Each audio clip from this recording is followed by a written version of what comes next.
Welcome to the Sons of UCF, a unique UCF podcast experience. Now, say hello to Adam and Mike. All right, we're back. I mean, it's episode 103 of the Sons of UCF. I'm Adam. I got Mike with me as always. I'm not sure what kind of mood Mike is in. It's been a rough weekend, as you all know, but here's the thing: we're committed to this thing. We're here when we win, so we'll be here when we lose, and we're gonna cover the loss. If you're under a rock or if you just woke up from a coma, UCF went to Memphis and in a slugfest lost 50-49. A lot to get into, Mike. Just a whole heck of a lot to get into. Before we do all that, let's housekeep quickly. If you're listening to us, that means you found us on one of the many podcast platforms we are on. Good for you. If this is the first time you've listened to us, make sure you subscribe to us. You'll get all of our shows as they release. Again, Apple, Spotify, wherever you want to get podcasts, you can find us there. We're all over your social media stuff, so get at us on Twitter, on Facebook, on Instagram, all Sons of UCF. We have a YouTube channel, Sons of UCF, as well. We're also doing a live pregame show. That's that's going well, and you can find that all over our Twitter and our Facebook pages. And then the guy who's going to talk to you right now is UCF Mike. He's found at UCF Mike 1 on Twitter. Mike, buddy, how you doing? Yeah. Not doing well, man. I'm pretty pissed off. All right. Last time we lost, I was melancholy Mike, as you called me. Now I'm angry Mike. Right. And it's not going well. I kind of need something to start with an M to make the alliteration. So maniacal Mike, maniac Mike, murderous Mike. I need something that starts with an M. Maybe not murderous. We shouldn't do that. But yeah, I don't know if I'm going to kill anybody. Okay, all right. I might. This is where I miss not having a live show, because I would write on the bottom, Mike, not going to kill anybody. But you'll have to imagine that that's what I wrote. All right, so here we go. Saturday night, 50-49, Mike. I'll give you the floor. How do you summarize what you saw, what happened? Oof. Well, you mentioned our pregame show. Our pregame show now is the best part of game day, I think. At least it has been for the last couple of weeks. The game itself, oh, man. Hey, we got off to a good start again. We have a nice lead at the half, up 2 scores, come back out, score again. I'm feeling comfortable. I think we're all feeling pretty comfortable at one point during the game. And even as Memphis is mounting a comeback, there's still signs of us hanging in there. Right? We'd answer back with a long 93-yard touchdown. Even when they score again late in the game, they do an onside kick and we recover that. And all we have to do is one play here or there to really just ice the game, and we can never actually finish them off, which was the most frustrating thing. And then even then, we have a chance to win it ourselves, march down the field in field goal range, and we missed the kick. And that is all she wrote. And that was all she wrote for me on Saturday night, because I went from that play straight to bed. Go directly to bed. Do not pass go. Do not collect $200. That was it. I got up from the TV. I went straight to the bed. I said, good night to everybody. I will see you tomorrow. That's the difference between 30-year-old Mike and 40-year-old Mike, I guess. 30-year-old Mike would have ended up naked in the closet somewhere, like after 2010 Kansas State. 40-year-old Mike just said, all right, folks, that's enough out of me, and we'll see you on Sunday. See you on Sunday. Yeah, you summed it all up, man. It was interesting. The Tulsa experience was, you felt it, slipping away, and then you realized that we didn't belong in the game, and we just didn't have it. It was different at Memphis because, to your point, we were still in it. While our defense was certainly giving up a ton of plays, we were returning fire on offense, and so you felt better about it. I definitely felt better as the game was going on, even though it was getting closer. To your point, I was like, okay, Memphis is a good team. They've got a good offense. They've figured out something here. They're going to keep scoring. We get a stop. We're in this thing. We're good. And we were answering back, and that was a relief. And then all of a sudden, it just boils down, and I'm like, well, how are we? What is happening here? It all just kind of fell apart quickly. And you're right. It's one or two plays here and there. I mean, I think we're probably going to name them throughout the rest of the show here, but it's one or two plays here and there that if they get made, it's a different result. And it's easy to put all this on Obarski missing the field goal, and obviously that's a big part of it. That's his job. but certainly there were a ton of plays missed throughout there, Mike. I guess where are we at now? We're 2-2. I mean, where are we at as a team? Are we good? Are we not good? I mean, how do you summarize? If someone just beamed down from the moon and said, "Oh, by the way, your college team, Mike, they're 2-2. Are they any good?" How would you answer that question? No, overall, as a whole team, we're not good. We have 2 wins so far this year, and they're against Georgia Tech and East Carolina. Georgia Tech gave up 52 points in the first half Yes. against Clemson this week. Their punter, Clemson's punter, was in a quarterback for a while. It was so bad. They lost 73-7 or something. Yes, they are not good. East Carolina is not good either. Okay, Tulsa, we think is a pretty decent team, but nobody in college football thinks Tulsa is really that great. I think they were 4-8 last year. And Memphis, everybody does give a lot of respect to Memphis. They got a lot of talent on the team. They've had talent now for the last few years. They're a respectable team. They won the conference last year. We knew coming in that was going to be a tough game on the road, but we looked like we were ready for it. We had the lead the whole day. We were in control for 90% of the game. I think if you look at win predictability, we had about a 96% chance to win this game with about 5 minutes to go. And somehow we found a way to lose. And that's what bad teams do, or not good teams. Good teams find ways to hold on to those leads. You don't see Belichick's teams blowing games in the fourth quarter up 3 scores. It's something the Atlanta Falcons have made normal now, but they're a bad team. They fired their coach. So that's what we're doing. 1 week the offense is good and the defense stinks. The next week the defense is good and the offense stinks. That's a sign of a bad team. And in baseball, the same way. You're hitting one day, but you can't pitch, and then your pitchers go out and throw a good game, but you can't hit. So good teams find a way to put it all together, and we have not done that yet this year.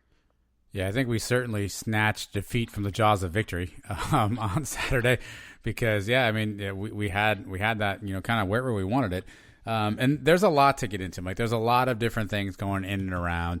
We're gonna get into our categories, but let's just open it up to Twitter first, because I put a question out there and just said, hey, what's on everybody's mind? And as I'm reading the responses here, I think everyone's kind of asking the same things or wondering the same things that we're wondering about. So let's just run through some of these now. Let's just get it over with, because this is pretty much what we're going to talk about anyway, right? So I'll try to take some of these as we get there in order. JP Gilbert wants to know, is it the end of the world, or are we just a team that looks are we a team that just looks like they lost 8 opt-outs and had injuries at other key positions? I mean, how much of the injuries of the opt-outs do you think are playing a role in where we are right now? Well, they're definitely having some effect. We talked about it coming into the year. The opt-outs that were going to hurt us were the guys on the lines, the offensive and defensive lines, and that's where we've struggled the most throughout the season. The offense, I mean, with Dylan Gabriel and the receivers have looked fantastic all year. The running backs, they're doing their jobs. We're putting up running yards. The offensive line gave us so many problems with the false starts and all that. Not having Parker Boudreaux, the injuries, yes, those things hurt. This week they played a lot better. On the defensive side, opt-outs, Tay Gowan. How much can we use him right now on the outside? Mm-hmm. Bam Moore still not being healthy and back. Opt-outs on the defensive line. Yeah, those things play a factor for sure. But every team deals with injuries. Every team has dealt with opt-outs this season. So we're no exception. We still thought, even with all those things, we'd be very good. And we'd have enough depth on this team to fill in those spots and not have a problem. And it just hasn't been the case. I mean, Trey Nixon goes down early in the first game, and the other receivers have stepped in. But in some spots, we're just not doing it. I mean, look, football is also a bit of a game of randomness and luck. You think about the 2017 season, right? Where a Mike Hughes kick return, a Bam Moore, fumble, pop, I mean, it's making timely plays and timely situations. And, again, Jalen Robinson hauls in that 3rd and 2, maybe it's different. Jacob Harris catches that ball on his back why is he on his back, first of all? But anyway, catches that ball on his back on the sideline. Maybe it's a different game. So you look at that. Some of it's just a random 1-play, 2-play. The injuries don't help. I mean, it certainly does not help that I don't think we've had our full complement of guys on the offensive side of the ball for any game yet. Obviously, Boudreaux being out, he was a starter last year, so call him that. Trey Nixon was a starter. He hasn't been in. The defense I don't think we've had guys who have missed entire games yet, except for Eric Gilliard missing this last one. But, we've had guys leave dinged up. But that's football. Part of that's going to happen. And, we should have the depth to be able to overcome that. And that's where it's interesting is it feels like we don't. It feels like when guys are coming in there, we're not able to get consistent play. And that's obviously hurting us. So Golden Knight 2 basically says, why is this happening? He's not buying COVID because everyone's dealing with COVID. Do you think that the staff is wasting talent, or did we seriously just overestimate our expectations for the season, Mike? Yeah, us as fans, we've expected perfect seasons the last couple of years, and we should have known coming out of last year that that's not realistic. And we should know that to begin with. Going undefeated is not really a realistic thing for 99% of the schools every year. And sometimes there's one school or two schools that do it per season. The year we did in 2017, we were the only ones. Last year, Alabama was undefeated, yes or no? Or Clemson? Yeah. Yes. Yeah. And Clemson did it the year before, or whatever it was. But other than that, it doesn't happen. It just doesn't happen. And we expect it to happen every year, which is kind of silly. Even though we play in the conference we play in, we give these other schools credit for being good schools, and then when they beat us, we say, what the hell, why are we losing to them, right? Memphis is supposed to be a good team. Cincinnati is supposed to be a good team. Tulsa, I don't know. Like, nobody can explain the Tulsa thing, I guess. but losing to Memphis and Cincinnati is nothing horrible. It's not saying anything horrible about your team. We should have lost to Memphis the last 3 times. You guys want to be honest with yourselves? You're right. Luck plays a huge part of it. We should have lost all 3 of those last games. Yep. The 2017 conference championship game, they were down there ready to kick a field goal too. We blocked it, and then it was a delay of game, and then the guy misses the next one. And so many plays leading up to that before. The game we're up 30, that we won 31-30, we should have definitely lost that game. Turnovers all over the place there at the end, both teams. And it takes a couple miracle plays by us. A 4th and 1 turns into a touchdown. Milton diving into the end zone. Kalubi-Ali on a long third. So many different plays could have gone their way. We would have lost that game. And the championship game in 18, they were dominating us. We had no business coming out of that game with a win, and we ended up winning by 2 touchdowns. So I don't know how you explain those games. Other than this is just the law of averages. You play enough close games against the same team, eventually you're going to lose one. We beat these guys 13 times in a row. They were due to beat us, and I didn't think they were going to once we were up 21, once we were up 17, and all these late in the game. I thought for sure we had them again, but we didn't. Yeah, I mean, overestimate our expectations. Yeah, I mean, yeah, absolutely. We're in a position now where, as a group of 5 team with a zero margin for error type of mentality, we have to expect and we have to want to win every single game. And if we don't, then obviously we put ourselves even further behind, where we are. The only thing I would say to Golden Knight too, and if I'm going to mount some form of defense here, is the COVID stuff. Everyone is dealing with it, but you're also seeing some randomness in college football this season, right? Oklahoma, which is typically very good, isn't very good. You're seeing Alabama's defense give up a ton of points. Georgia hasn't been playing well. LSU isn't playing well. You're seeing some of these teams, and it could just be the talent. It could be some guys kind of cycling in and out. But you're seeing a little bit of randomness in college football right now. I mean, Clemson seems to be the team that hasn't really had any toe stubs. Alabama is still winning, right? But again, I don't think they've looked impressive. Ole Miss put up a bunch of points on them. Georgia put up some points on them. So it could really just be a randomness of a season right now. And did we overestimate our expectations? Sure. Anytime anytime you go in thinking you're never going to lose, I mean, you're already kind of setting yourself up for failure if that happens. But it's kind of the randomness of football. This question, Mike, is one that we got a little bit from everybody, and it's probably the biggest topic on people's minds for a few different factors. So this is from Stephen Knight. He is at El Jefe Gringo on Twitter. He wants to know, has Coach H lost control of the team? Like, this was something we talked about with coaching last week a little bit. Obviously, a couple of things took place during the game and the immediate aftermath. Has Heupel lost control of this team? Well, when you see things like what happened at the end of the game with guys fighting each other, that's not a good sign. That is an indication that maybe he has, or at least the discipline of the team still has not been solved. We talk about every week now with the personal fouls. A huge personal foul here at this game on the onside kick. We recovered the onside kick, but then we're pushing ourselves back 15 yards. That makes a big difference on how the next few plays are run. And then fighting with each other after the game.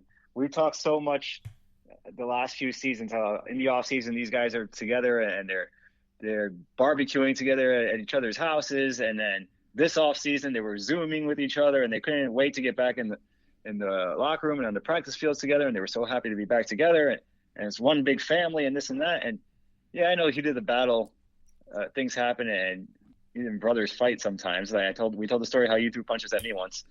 But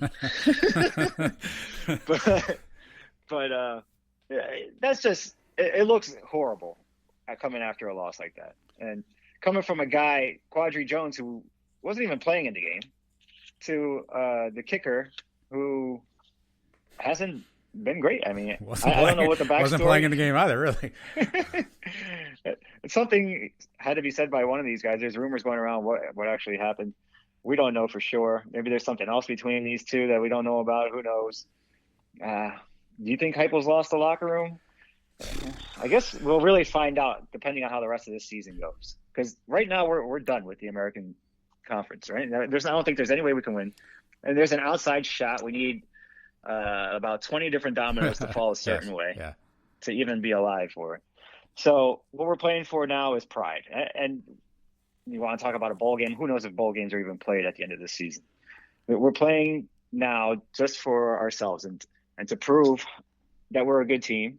And if we can finish the season strong now, we have 5 games left, we can win 4 or 5 games and finish the season on a good note. That shows that he probably hasn't lost the locker room. But if we go in the tank now and lose 2-3 more, I guess it's a fair criticism to say he has. Yeah, a lot to unpack with this question. I mean, so the Quadrio Barsky thing, first of all, I mean, again, there's rumors going around on social media. You can find them if you want about what was said and who said what to who and what the whole goal of it was. I mean, the gist of it was essentially Quadri was sort of taking umbrage with maybe some of the preparation from the specialist group. And as you saw, they did not react kindly to that. But in and of itself, Mike, I'm fine with players holding other players accountable. I'm fine with teammates holding each other accountable. It's just it shouldn't happen on the sideline. That's the only thing. If Quadri or anybody wants to come over and say, hey, I've got a grievance I want to air with a teammate, I want to hold a teammate accountable for something, I'm all for it. It just didn't look good on the sideline.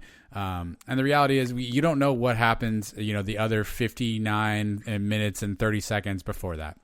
Because everyone's like, did he hold this person accountable for doing this? And did he yell at this person for that? Maybe he did. We have no idea because there's not a Quadri Jones camera on the sideline. So we don't know that for a fact. The reality is it was a bad look. And if you want to hold somebody accountable and call somebody out, that's what closed door behind in a locker room team meetings are for. Kick the coaches out. Somebody step up and go, hey guys, we got some stuff we got to talk about. Let's all kind of air it out. So it's one of those deals for me. It's right church, wrong pew. I'm all in on players holding each other accountable and being accountable to each other. It just wasn't the right spot to do that. So is that on Heupel though? I don't know, man. I mean, people want to shoot the messenger on this one. They want to sort of say, well, look at Quadri. He's done this. He's done that. But again, there's so much to unpack with that it's really hard to say that specifically. Discipline's also a function of it, right? And the penalty piece was something in the unsportsmanlike penalty stuff that we talked about a ton. Improved. But you just mentioned it. Kenny Tunier had a tough one coming off the onside kick that cost us 15. And so, is that something that you put on the locker room and say it's because Heupel has no discipline or no control? You could draw the parallel there. The problem I think our fans are having, Mike, is it's kind of the old, where there's smoke, there's fire. Right? There's a lot of little like plumes of smoke coming up, and a lot of people are starting to like just connect the dots together. Where there's smoke, there's fire. And we will see what happens now, because here's some things I'm worried about. We're a 2-2 football team. We've got, if you subscribe to Brandon Helwig's site on Rivals, he's got obviously a message board, The Dungeon. He actually laid out what needs to happen for us to win the conference championship. It's a long shot, as you said. Guys are hurt. Guys are dinged up. Parker Boudreaux hasn't played a snap this year, Mike. He's 2-2. Does he come back? Does he sit it out? Richie Grant, he had some head injury. He seems like he's a guy who wants to play, but if he said, hey, I don't want to get hurt again, do you blame him? Trey Nixon's, hustling to get back from an injury. We don't know what it is, but he's hustling. Does he say, I don't know? I mean, this is where it could definitely get off the rails. And so to your point, I don't know if we can answer this question definitively now. I think you could say there's enough smoke to make you wonder, But I think you said it perfectly. We'll find out in the next 7 to 10 days where we are with this team and Heupel's leadership. Right. I mean, what is there to play for? Like I said, these guys put all the work into the off season. They're not to just throw it away now is foolish, but they all have an extra year of eligibility. And could you really blame guys and say, screw it and let's pack it in for next year? I mean, 19-year-old kid, 20-year-old kid, I'm sure it crosses their mind, especially guys that are thinking about a career afterwards. Why am I going to risk injury for a season that's done, or it will be done in a couple more weeks if we have another loss or two? And don't forget the NCAA. I don't think it's a finalized thing yet, Mike, but it was out there last week that the NCAA is essentially going to let people have a transfer without sort of waiver situation. So basically, opens up the transfer market, and that's another looming thing. I don't even want to get into that right now, but are there guys who are maybe saying, "Hey, I want to get closer to home"? Are there guys who hey, I'm done with this, I'm done with that? I mean, that's going to open up a whole nother Pandora's box that obviously we need to watch at some point. And certainly is, certainly is a bit of an issue. There's kind of two questions into one here. This is from Jay, who's at Charge on 3, and Brian W. Peterson. Jay just simply asked, what the hell is going on? And Brian basically says, where do we go from here? What would constitute a good season? So in terms of what the hell is going on, I'd boil it. Mike, tell me if you think this is unfair. I said this to somebody over the weekend. Tell me if you think I'm unfair when I say this. We have some great players on our team. Some really talented guys. I would say some elite talent in certain areas, from speed and size and strength and whatever. We have some elite, great, talented players on our team. We have a really fun offensive system that when it's rolling is really tough to stop. And we have what I think are a good group of kids who come to practice, who work, who want to get better every single solitary day. We're not a good team, if that makes any sense. We have all the talent in the world. We have all the intangibles that are out there. Something is just not allowing us to put it together. And it could be as minor as one play here, one play there, or it could be as major as the entire locker room is fractured. It could be COVID. It could be injuries. It could be randomness. It could be recruiting. You could put it on anything. But it's just we're not a good team right now, even though we have great players. Is that fair or is that unfair? No, yeah, that makes complete sense. Kind of going back to what I was saying earlier, when half the team plays a good game, the other half doesn't, and you can't put it all together in the same 60 minutes, then you're not a good team. You're not a good overall team. We have good players, yes.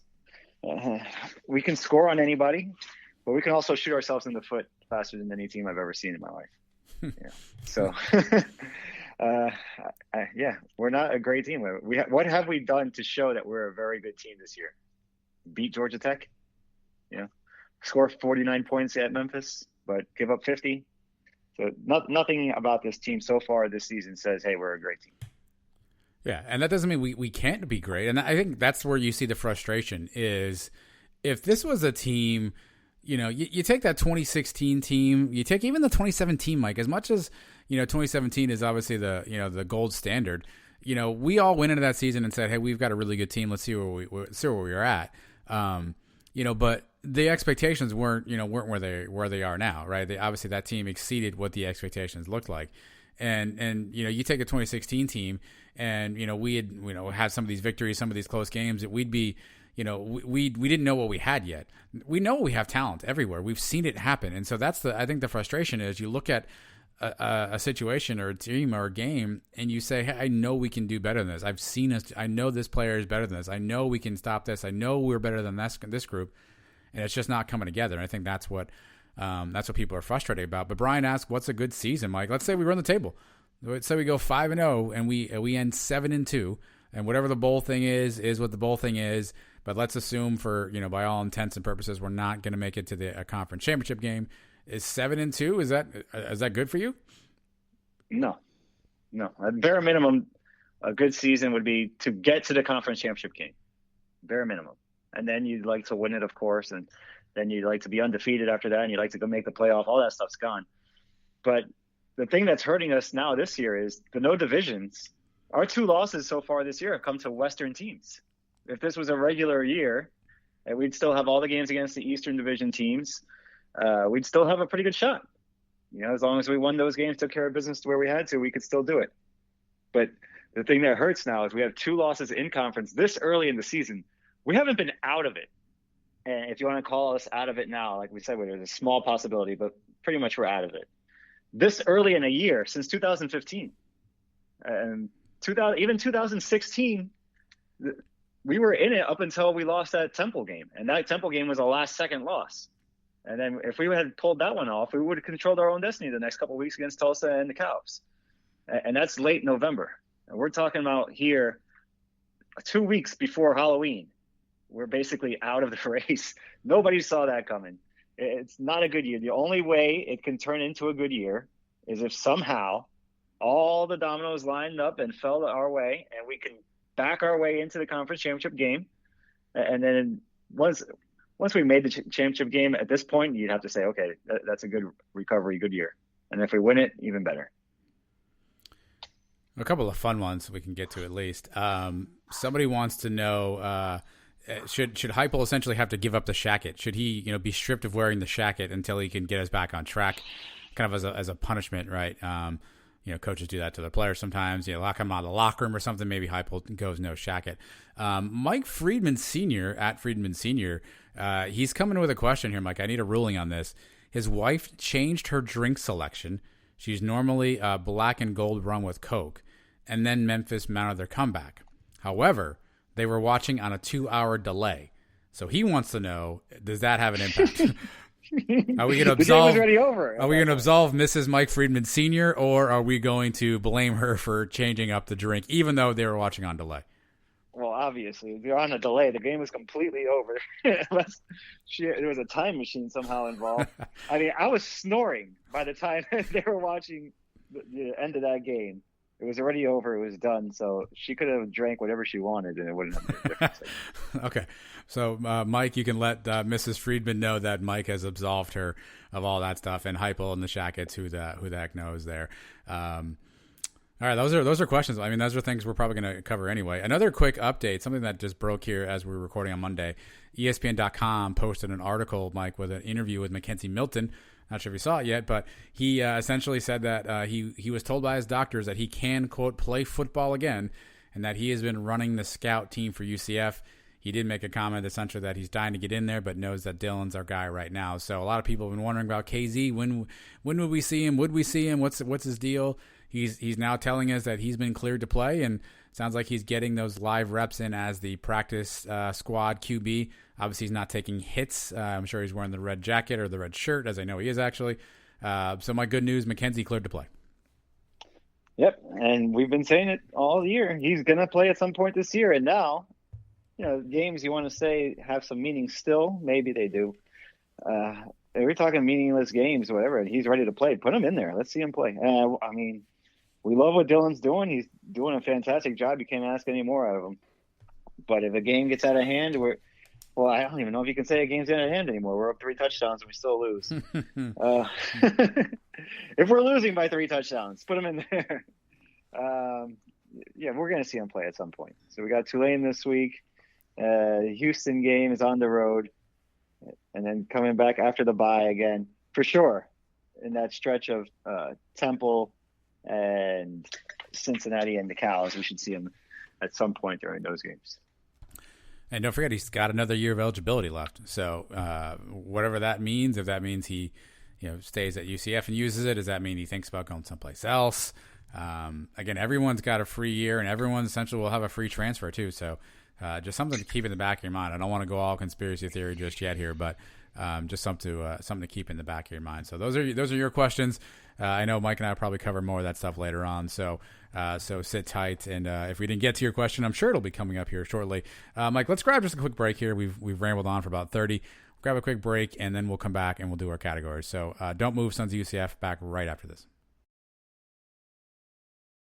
Somebody's got to do it. So we'll be the ones. We will break down what we saw, Mike. We do this obviously in category options. We rank these things using previous bowl victories or bowl performances and or bowl losses or bowl collapses. And we each going to choose 3 things that we saw in the game and tell you what we thought about it and where we rank it. Mike, I'll let you start off and do the honors. What's something that you saw and was it good, bad, or somewhere in between? All right. After the Tulsa game, I handed out 3 cures. I had nothing good to say about anybody. This week, I'm gonna give out a peach this week. Oh, I saw something fantastic, and his name was Dylan Gabriel. yes, you did. He played a brilliant game. You can't ask for anything more out of this kid. 35 for 49, 601 yards in the air, 5 touchdowns, no interceptions. He ran the ball 12 times for another 49 yards and a touchdown. 650 total yards with 6 touchdowns. It was incredible. He was in a complete zone. I don't know if we've ever seen anything like it. The most passing yards in a game in UCF history. Most passing yards in a game in American Athletic Conference history. He broke Ryan Schneider's record, which stood for almost 20 years now. The game against FAU, he had, I believe, 497 yards. He was making great decisions all day. He tucked it and ran a few times when he needed to.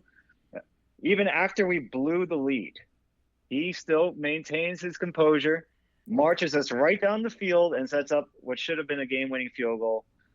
I don't think he could have played any better than what he played on Saturday. Maybe he missed a pass here or there. I think there was one in the end zone. He had somebody wide open. He threw it over his head. I don't even remember if we scored or not after that. But fantastic game out of Dylan. And he's saying all the right things now after the game. All the records and stuff said means something to him. He just wants us to win the game. He's having a fantastic year altogether. He's won the conference. He was a offensive player of the week this week. 3 out of 4 weeks he's been an offensive player of the week for the American Conference. Incredible season he's putting together. And it was pretty cool seeing his parents reacting to all of the touchdowns and big plays he was making on Saturday too. I enjoyed that part. Yeah, 35 of 49, 601, 5 touchdowns. And for the first time in a loss, Mike, he did not throw an interception. That was a theme we saw the previous losses he's been a part of. He played a clean game. You can't argue with with his performance. He made play after play, and it's funny if you listen to the Sons of UCF pregame show, which is on live an hour before the kickoff. We had Brian Murphy live from the press box, and I attempted to ask him a question about how he thinks Dylan Gabriel will respond. At the time, I thought that maybe his connection just froze, and we lost touch with him. I now think he hung up on me because he realized it was a dumb question, because he knew that Dylan was ready to play this game, because he absolutely was. He was locked in from early. We'd wondered how would he rebound after a tough game at Tulsa, and he's here to shut everybody up. And you would have to go down a very far list of people before you could find a way that you could blame the loss on Dylan Gabriel, even though he has the ball in his hands on every offensive play. Actually, except for one, which turned out to be a big one. Actually, he answered the bell, Mike, and I don't know what else you can say about the kid. I mean, he was a baller. He was ready to play, and you can bag on Heupel for a lot of things. He found himself a good one though. Whether he's coaching him up the right way, blah blah blah, who knows? But he found himself a good one in Dylan Gabriel. Yeah, he did it all. The touchdown run was great. I was going nuts when he scored that touchdown running. Nobody laid a hand on him. It's just a shame that performance was wasted in a loss, because I don't know if we're ever going to see anything like that again. 650 total yards from one guy, 6 touchdowns. And we saw DJ Mack put 6 touchdowns on these guys in the championship game, but not throwing it around and doing it the way Dylan did. All right, here's my. I'm gonna go positive as well, Mike. I'm gonna start off positive. We gave these guys a lot of flack the last couple of weeks.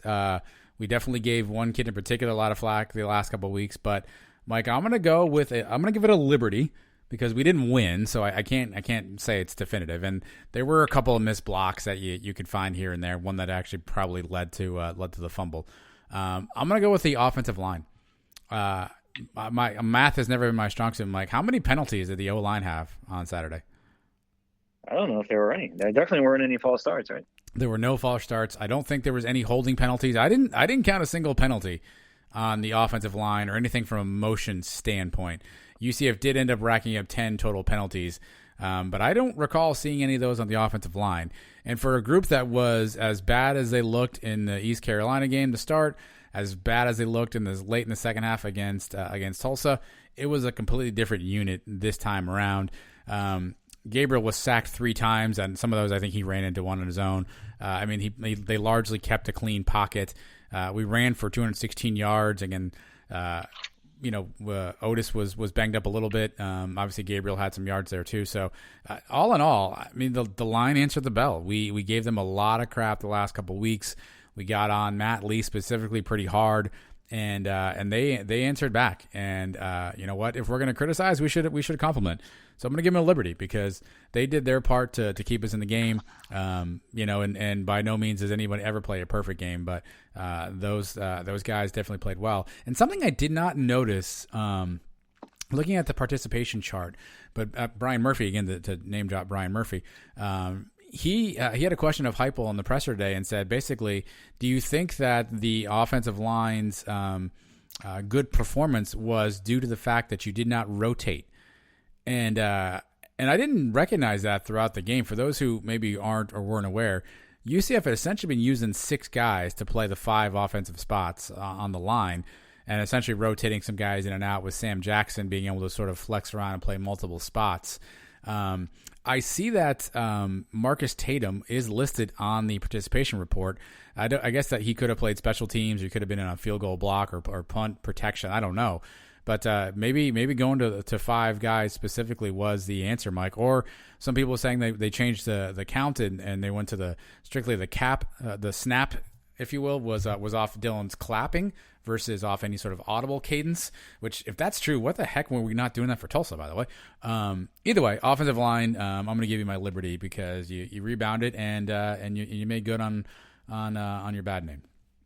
Well, once again, Heupel proves he listens to the show, because I said that last week. You need continuity on the offensive line. You need the 5 guys to stay in the same spot for the whole game, and that's what we did, and they played their best game of the season, I guess you got to say. A clean game, no penalties. Dylan obviously had time to throw. They opened up holes for them when they needed to. The one play that comes back to haunt us is the fumble, and if you look at the replay on it, you got the right guard pulling, Paoli, or I can't ever say his name, the Hawaiian kid, goes over to block, completely whiffs on the guy, doesn't even come close, doesn't even stick an arm out to slow him down. Defender comes around the side, punches the ball out of Otis's hand, and that play right there, we're going in for a death kill. It was a 35-22 or something at that point, and we could have put the game away. And instead, they take the ball, go 96 yards, and we're only up by 6 points. Yeah, 14-point swing. Yeah, so that was a killer. But the offensive line overall did their jobs. I mean, like we say, one play is not what killed the whole game. That was one of many plays that if they go the other way, we still win the game. Yeah, but I mean, if you've got to be now. Here's the thing with this: can we keep it consistent? Right, you got to be encouraged about the improvement from last week to this week, and obviously there was a bye week in between, and everybody all week we had Jordan McCray on. On the pregame show we asked him what was going on, and they're talking about extra snaps, all this stuff, and at least for 1 week it worked. Let's see if we can hold it together and make it a consistent theme as we wait for Tulane this week, Mike. But what's your second item on your list? All right, now I'm going to the cures. Here we go. I got 2 cures. Yeah. All right. Daniel Obarski. Ooh. Daniel Obarski gets an extra point blocked early in the game.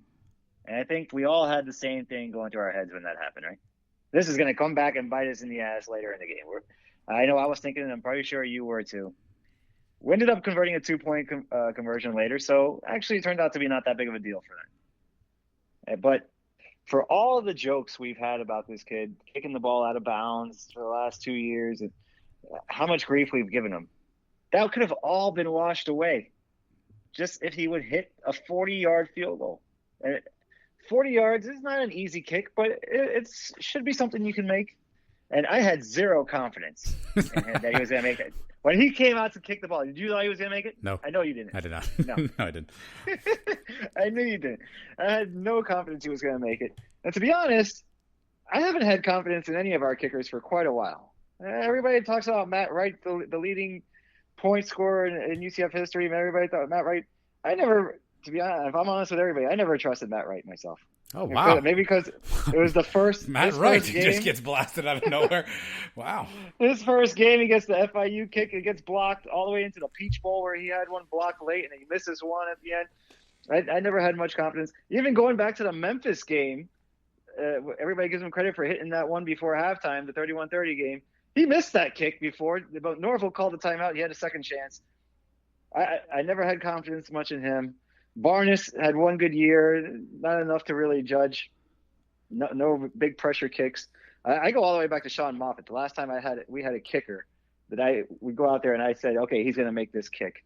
And that's the last time we had a game-winning field goal. I think it was the Temple game, the J.J. Wharton catch game was the last time we had one of those. We had a chance for it here this week.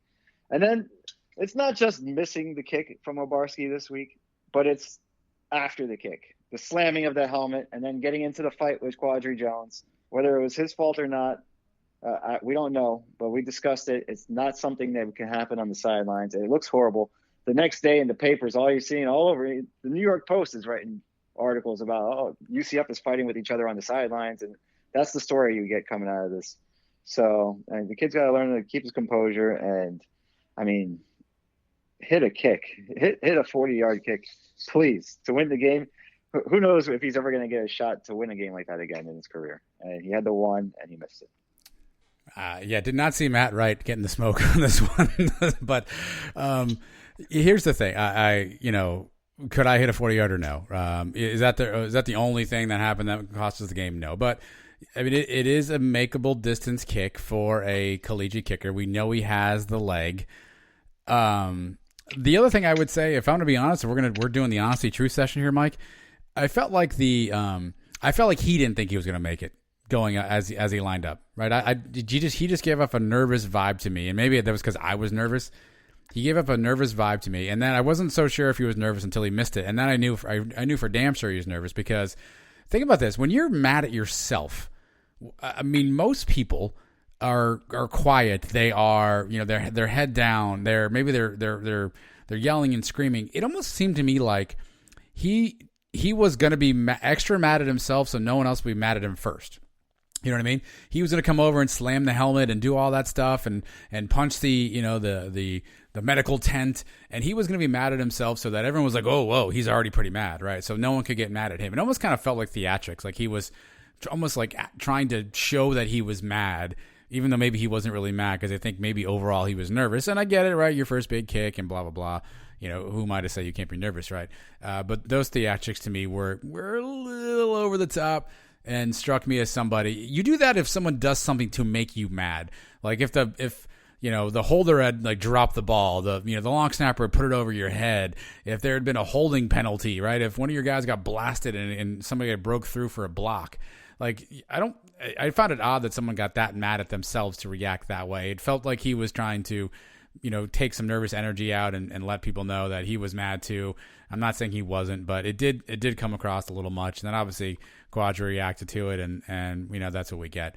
But it overall just wasn't a good experience. And hopefully he has a chance to rebound and do something great in his UCF career because right now, unfortunately, it's not. That's probably not the kick he wants to be remembered by. No, and the confidence. That goes back to Heupel too.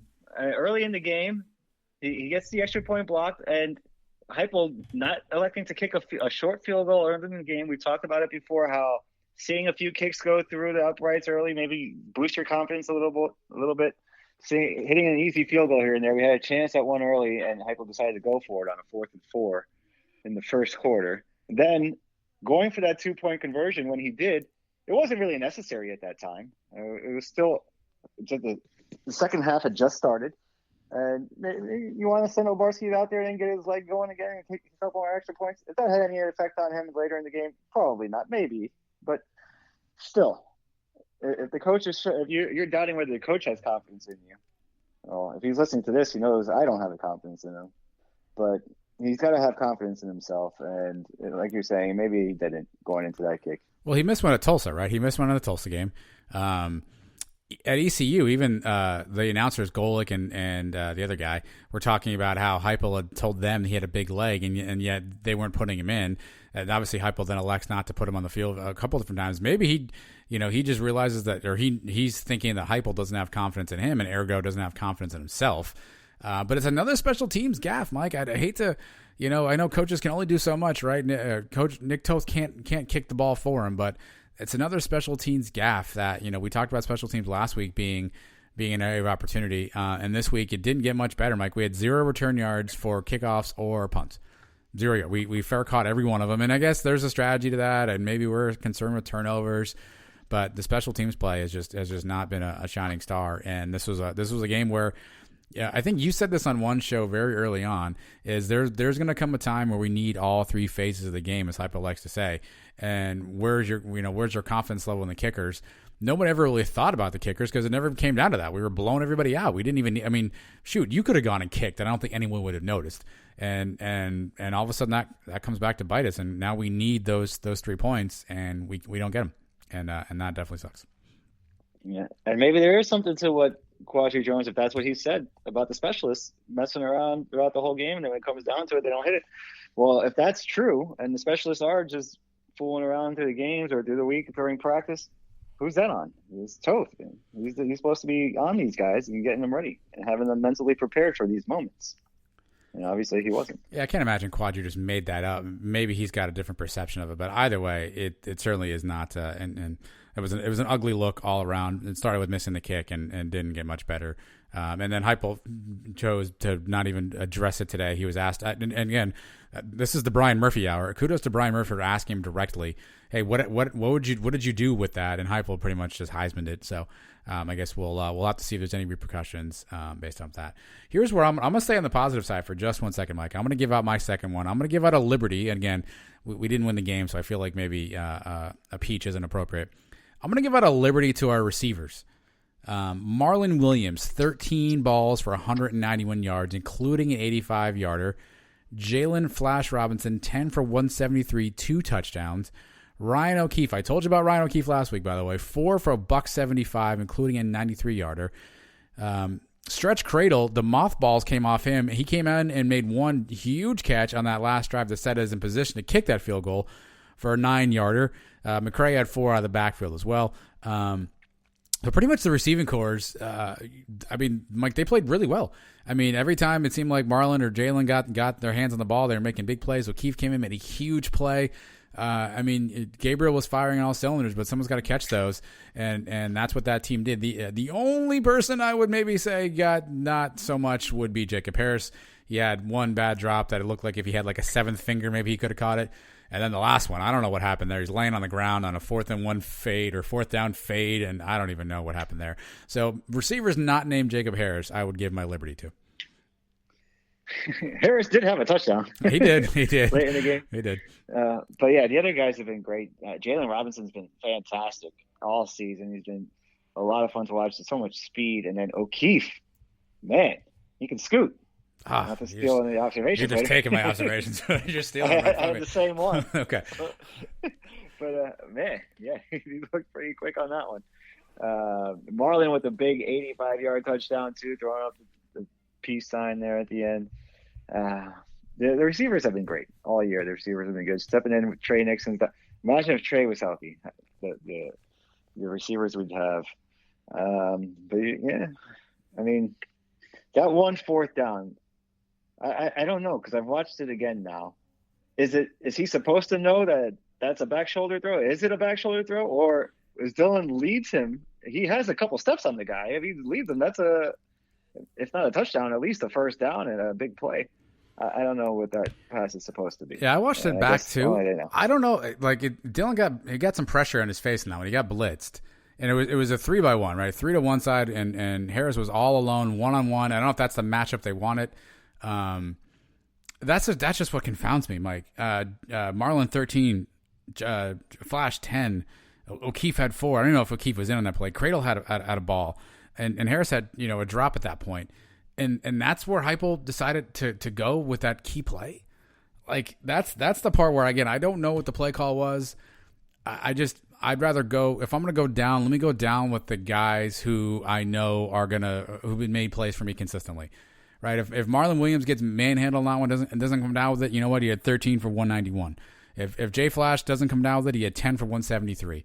I'd rather go down with my best than kind of roll an odd play. And again, maybe it's because he got blitzed up his face, and that's where he just kind of threw it off his, off his back foot. And let's just be honest, Mike, Jacob Harris seems like a really nice kid. He hasn't really figured out a way. It's almost like his body doesn't work the way it's supposed to be a receiver.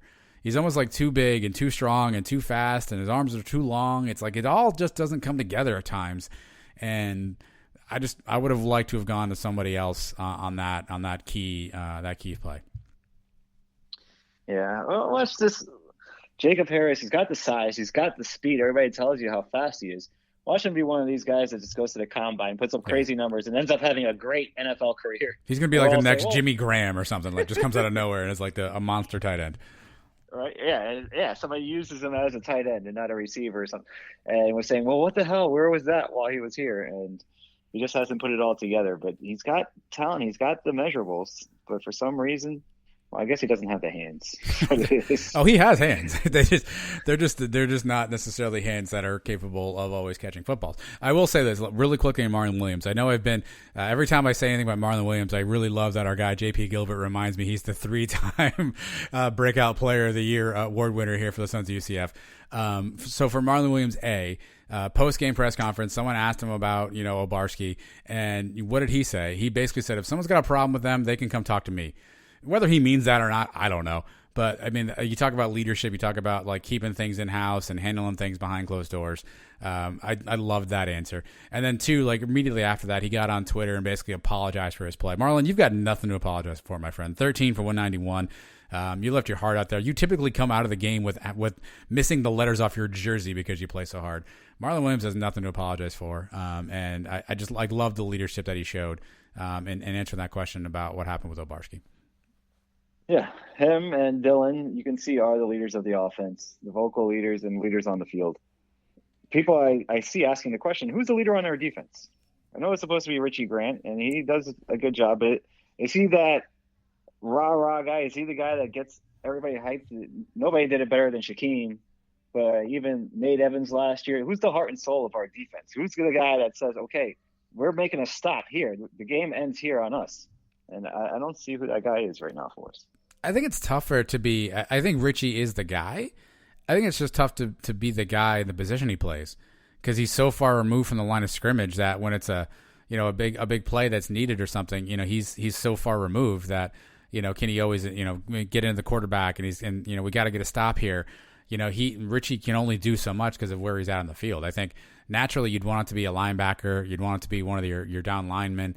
None of those guys really kind of step up and take that role. I mean, that's what Shaquem did. That's what Titus Davis was. That's what Nate Evans was. Those were, front seven guys. In our front seven, I don't know that there's anybody there. Yeah. That's our weak spot so far. I mean, I guess you kind of want it to be Eric Mitchell, maybe Kenny Tunier. But yeah, it just hasn't materialized. So yeah, Randy Charlton. I mean, we were hoping for a big year out of him. How many sacks does he have so far this year? Yeah, I don't have time to look that up, but not a lot. 1, 2 max. All right, what's your third and final game note item? All right, another cure. This one's going to Randy Shannon. We've given him all this credit now the last few years. Second half, Randy. Well, now he's going to have to take some heat on this because we were up 21 points in the second half. And then what do we do when we take that lead? We give up 11 plays, 75 yards. We scored on 11 plays, 75 yards. And then we allow a 9-play, 75-yard drive right back in our face. Then we get the Otis fumble down at the 4-yard line. All right, well, that's time for the defense to pick us up. And Memphis still has to go 96 yards to make anything out of it, and they do. They go right down our face again, 96 yards. Sure. After a 93-yard O'Keefe touchdown, I'm dancing in the living room. I think, okay, finally, we're settling things down now. Boom, we have an answer from Memphis, and then they answer us right back. 75 yards on 12 plays, another touchdown. 2 games in a row now, blowing big second-half leads. We're up 23-5 against Tulsa. We were so used to Randy making the adjustments at halftime, and it seems now everybody's adjusting to him. and we can't do anything. We can't blame the offense this week. We can't blame the false starts this week. 5 for 5 on fourth downs we allow. I don't know what is going on with his defense this year. Maybe it's the lack of leadership up front, like we were just saying. Not knowing what to do in key situations. That there's a fumble, there's a ball loose, and Trayvon Morris Brash, instead of just falling on it, tries to pick it up and score. And if he scores, yes, it's game's over. We're dancing in the streets. But if he had just fallen on it, and we get the ball back there, that's a huge difference in the game too. Did they end up scoring that drive? Probably, I think, right? Actually, no, I think scored on basically every drive. That's fair. Yeah. That's a good point. I don't know, but still, just what is going on with the defense? We talked about this coming into this season. This was going to be the best defense we've ever had. I think we uttered those words on this very show. We made the mistake last year saying this was the best offensive line we've ever had going into last season. We saw how that turned out. Now we look like idiots again. The best defense we've ever had, far from it. Very far from it. This defense couldn't stop a nosebleed on Saturday. It was very pathetic. For all the laughing I did at the Gators the week before for the Texas A&M game, this is right up there, man. 50 points, and we had no answer for them in the second half. Yeah, we'll do the same one because that's pretty much what I had. I had specifically, you mentioned it. Memphis was a perfect 5 for 5, I think it is, on fourth down conversions, and they were 6 for 6 in the red zone, and that's just not 6 scores. That's 6 touchdowns. 5 for 5 on fourth down, 6 for 6 in the red zone. Yeah, I mean, it's funny. Last week, somebody asked us a question and said, who would you want on the field with the game on the line? And our two dumbasses, I think, both said the defense. And boy, were we got our wish. Mike, we surely got our wish. Now, granted, the offense came back on the field. But, yeah, I mean, it seemed like what I don't know if Memphis just knew what Randy was going to run. If he didn't make any adjustments and say, hey, we're good, we're good where we are, we don't need to change anything. We didn't get a ton of pressure. I think we're listed as having 1 sack for the game. So we didn't get a ton of pressure on Brady White. So we had all the time in the world. And maybe Memphis has a great O-line. I don't know. But we certainly didn't get a lot of pressure. That 1 sack came courtesy of Cam Good, actually, of all people. Although UCF's crediting us with 2 sacks. So I don't know. Bethune and Morris Brash have a half sack, and then Cam Good has a sack as well. 6 tackles for loss. Obviously, we had another forced fumble by Richie Grant. But it seemed like we had no answer. And, to be fair, we started 2 true freshmen at corners. We started both the Hodges and Thornton at the cornerback position. But yeah, whatever Brady wanted in the second half from us, he got it. Whatever he wanted to do, it was there for him. And it was just stupefying to watch because it just made no sense. The fourth downs, it's not like they were all 4th and 1s. There was 1 4th and 1. The other ones were a 4th and 4, 2 4th and 3s, and a 4th and 10 that we gave up. I mean, you got to have an answer for those. 4th and 1, and they sneak it in real quick on you. That's going to happen. That happens all the time in football. But these other ones, they're ugly, man. Extending drives and then scoring on some of them. Just a big disappointment on the defense. Yeah, I mean, so let's see where we go from here on the defensive side, because obviously Tulane is a unique offense. They pose a different kind of offense, and so we'll see where they go from there. That one drive too, by the way, I think didn't they have 2 fourth down conversions in the same drive? I think they scored a touchdown on that one. I think they had a 4th and 10, and they had a 4th and goal they got into. And then I think they got the conversion afterwards too. So it was just a debacle. Oh, the one where the guy was completely. Was that a 2-point conversion or a touchdown? There's somebody just standing in the back of the end zone, and he was the only guy on my TV screen. It was wide open. Yeah, there was a lot of guys. Obvious miscommunication there. A lot of guys I wish weren't on my TV screen. So those are our game breakdowns. We try to be positive, but what do you want us to do around here? Let's do one more quick commercial here, Mike, and then we'll get to UCF observations. Stay tight, Sons of UCF, coming right back after this. Let's get it cranking, Mike. UCF observations. We again, a lot of stuff going on throughout the game. Some stuff we can talk about in a breakdown, but we got all these notes, Mike, all these things that just kind of come to our mind. So if you're in luck, we're going to share them with you. So enjoy, Mike. It's time for UCF observations. I'll let you kick off. Jordan McRae and Terrence Plummer on the Sons of UCF pregame show. we're booking better guests than College Game Day could do for us. It's true. Maybe not at the same time, though. I probably should have spaced that out better. Here's my first one, Mike. You tell me if it's too soon. On the bright side, it looked like Obarski's kick was in bounds. Too soon? It looked like it was in bounds. That's all I'm saying. The team to score first in every UCF game so far this season loses. Oh. It looks like the best fight UCF put up in the second half was actually in the stands, Mike, from what I understand. Sounds like that's probably where the best resistance was happening. We scored first. All right. Wait a second. What did I just say? Yeah, I see that. See point 2 from earlier. Ryan O'Keefe can scoot. Yes, he can. 3 touchdowns in the first half and no false starts. Have we entered the twilight zone? I miss Mike Norvell. You could always count on Norvell to do something dumb and give us the game. I really miss him. We probably would have won that game if Norvell's still on their side. Fair. A touchdown with 12 seconds left in the first half, then another one to start the third quarter. Why were we so worried about these guys? We're going to blow these guys out again. Marlon Williams, 85-yard touchdown catch. Oxygen mask. Collision course. He looked gassed on the end of that run. My daughter came out, and I was screaming because I knew he was going to the end zone, and she was like, "Why is he running so slow?" And I was like, "Leave him alone. Just leave him alone." But God love you, Marlon.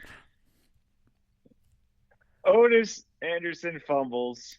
I'm starting to get a bad feeling about this one.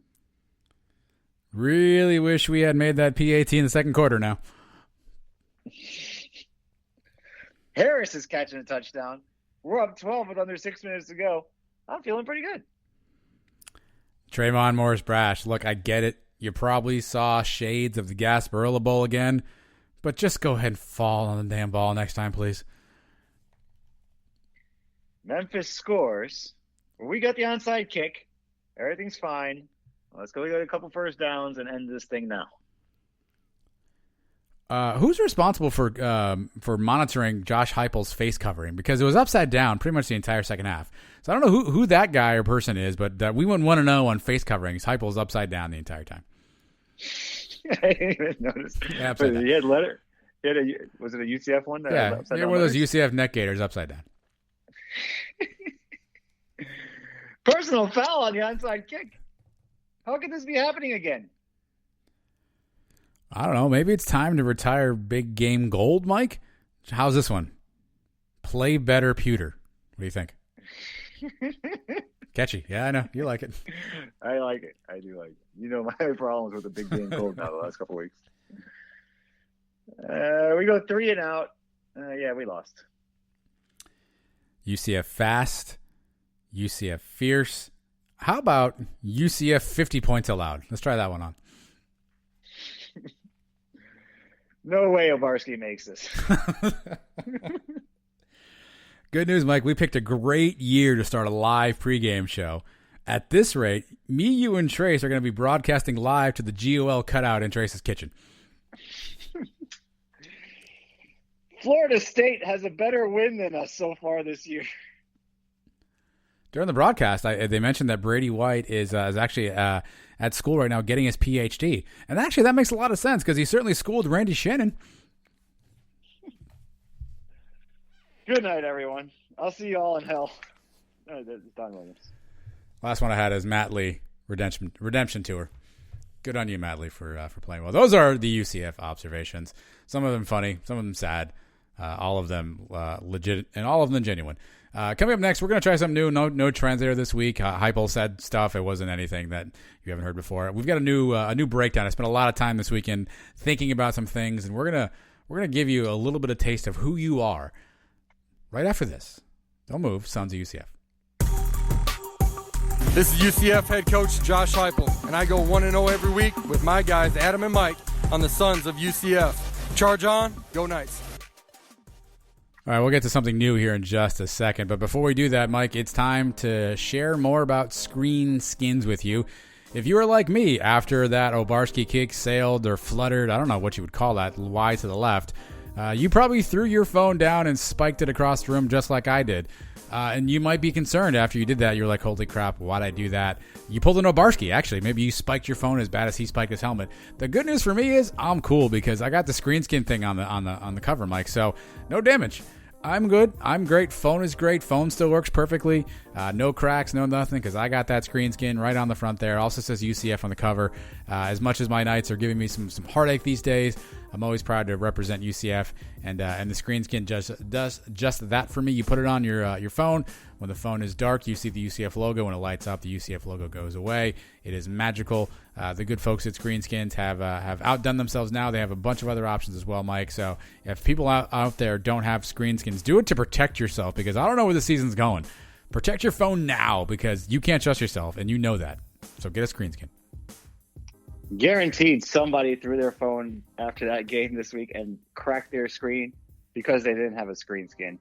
And you're right. Who knows how many more phone throws we got left in this season? You better get a screen skin now if you want to keep your phone intact.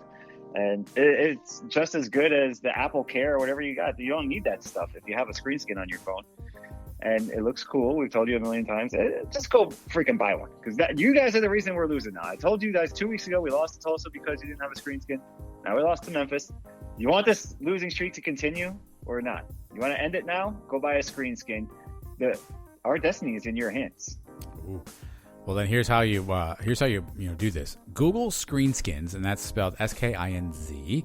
And you do some shopping, put some stuff in the cart there. Again, they got a lot of other options. They got some UCF stuff. They got some other schools. They got fraternities, sororities. They got a whole bunch of stuff in there. Get a couple for yourself, your friends.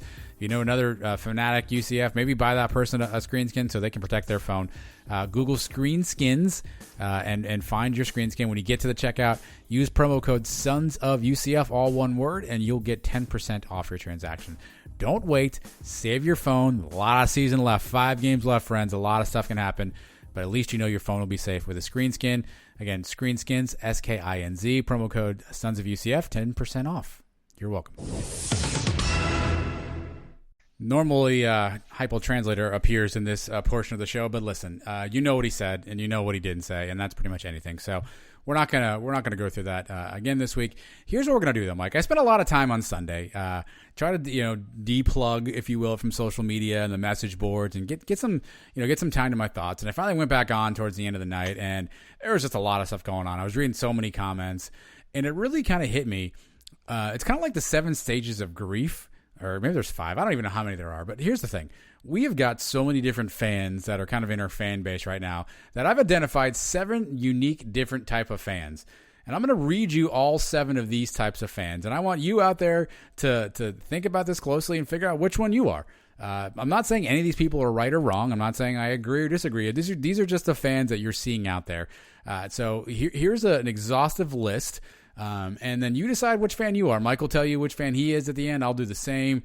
And then find us on Twitter at Sons of UCF or at UCF Mike 1 and tell us which number fan you are, because there's a lot of options out there. I also may refer to these as guys, and that's not meant to be a slight for our female fans out there. Sometimes it's just funnier when you say this guy. So we got 7 fans coming up, Mike. Ready? Here's our first fan. Ready? Mm-hmm. The first is the Fire Heupel and the coaches guy. All right, this guy, he's just sick of Heupel's stuff. He wants him, and he wants everybody fired. For this guy, it's all Heupel's fault. There's nothing that he can do to redeem himself. He doesn't care about buyouts. He doesn't care we don't have a good option in waiting in the wings. He doesn't care if there aren't any coaches that are just dying to come here. He doesn't care that it's going to be a tough job to fill. All he knows is that Heupel is not our guy. And don't even get him started on play calling, because he's got no mood for that. Heupel's lost the locker room. People are fighting in the sidelines. It's all Heupel's fault. This guy knows it. And so the first fan is the Fire Heupel and everybody. This fan actually may have a cousin or a close relative. And this is also the guy who may want all the other coaches fired as well. So maybe he doesn't want to go quite to Heupel just yet, but heads have to roll someplace. Randy Shannon, I'm looking at you, by the way. So our first fan is Fire Heupel or Fire Coaches guy. Every fan base of every sports team has these fans that ready to fire everybody at the first sign. I don't know, is it like the George Steinbrenner effect, where you just want to fire every coach after a couple losing games? I don't get it. Because have any of these people ever been fired from their jobs? Probably not. No. Right? Probably not. Most of these people, they're just firing people willy-nilly all the time. Sometimes it's deserved, sometimes it's not. I get the anger, especially after a game like this. You know what? I am guilty of firing George O'Leary plenty of times. You did. You did. Some games I couldn't deal with it anymore. And some people have a shorter fuse than others, I guess. And some people are getting rid of Heupel now. And you know what? A few more of these losses I may jump on there with him. I may be one of these guys, but I'm not there yet. But I see where some of these guys are coming from. The thing about this guy, though, is you cannot convince him otherwise. Like, this guy is not backing off. It's Heupel. There's no, like, hey, you know what, it's injured. No, this guy does not want to hear it. It's Heupel, and there's no backing down from that. And I kind of oddly respect that. So fan number 1 is the fire Heupel guy. Here's fan number 2, Mike. This is the I'm done with the season guy. This guy's just had enough. We're 2-2. He didn't sign up for this. He's had enough.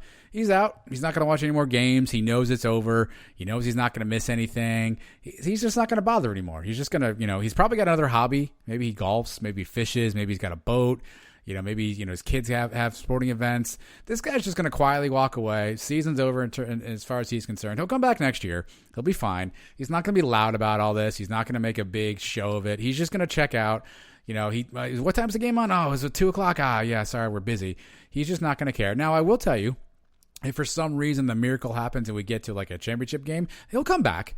But right now, he's just done. He's got other stuff to do with his life. He invested some time. UCF's not doing well, so he's out, but you'll see him next year. So that's fan number 2, and that's the I'm done with the season guy. All right. This guy, yeah, done with the season now. It's a little too early. I don't know. You can't come back. I know he will if somehow things turned around and we ended up in the championship game. To me, I'm not this guy until we're officially eliminated and we're officially out of it. I was this guy in 2015 at some point where I would still put on the games, and UCF is playing 8:00, but I'm not dedicating my whole day to it. I'm not getting pumped up as I usually would. I put on the game, and once we're down 4 or 5 touchdowns, all right, I'm not sticking around for the whole game. I'm out of here. I'll see you again next week.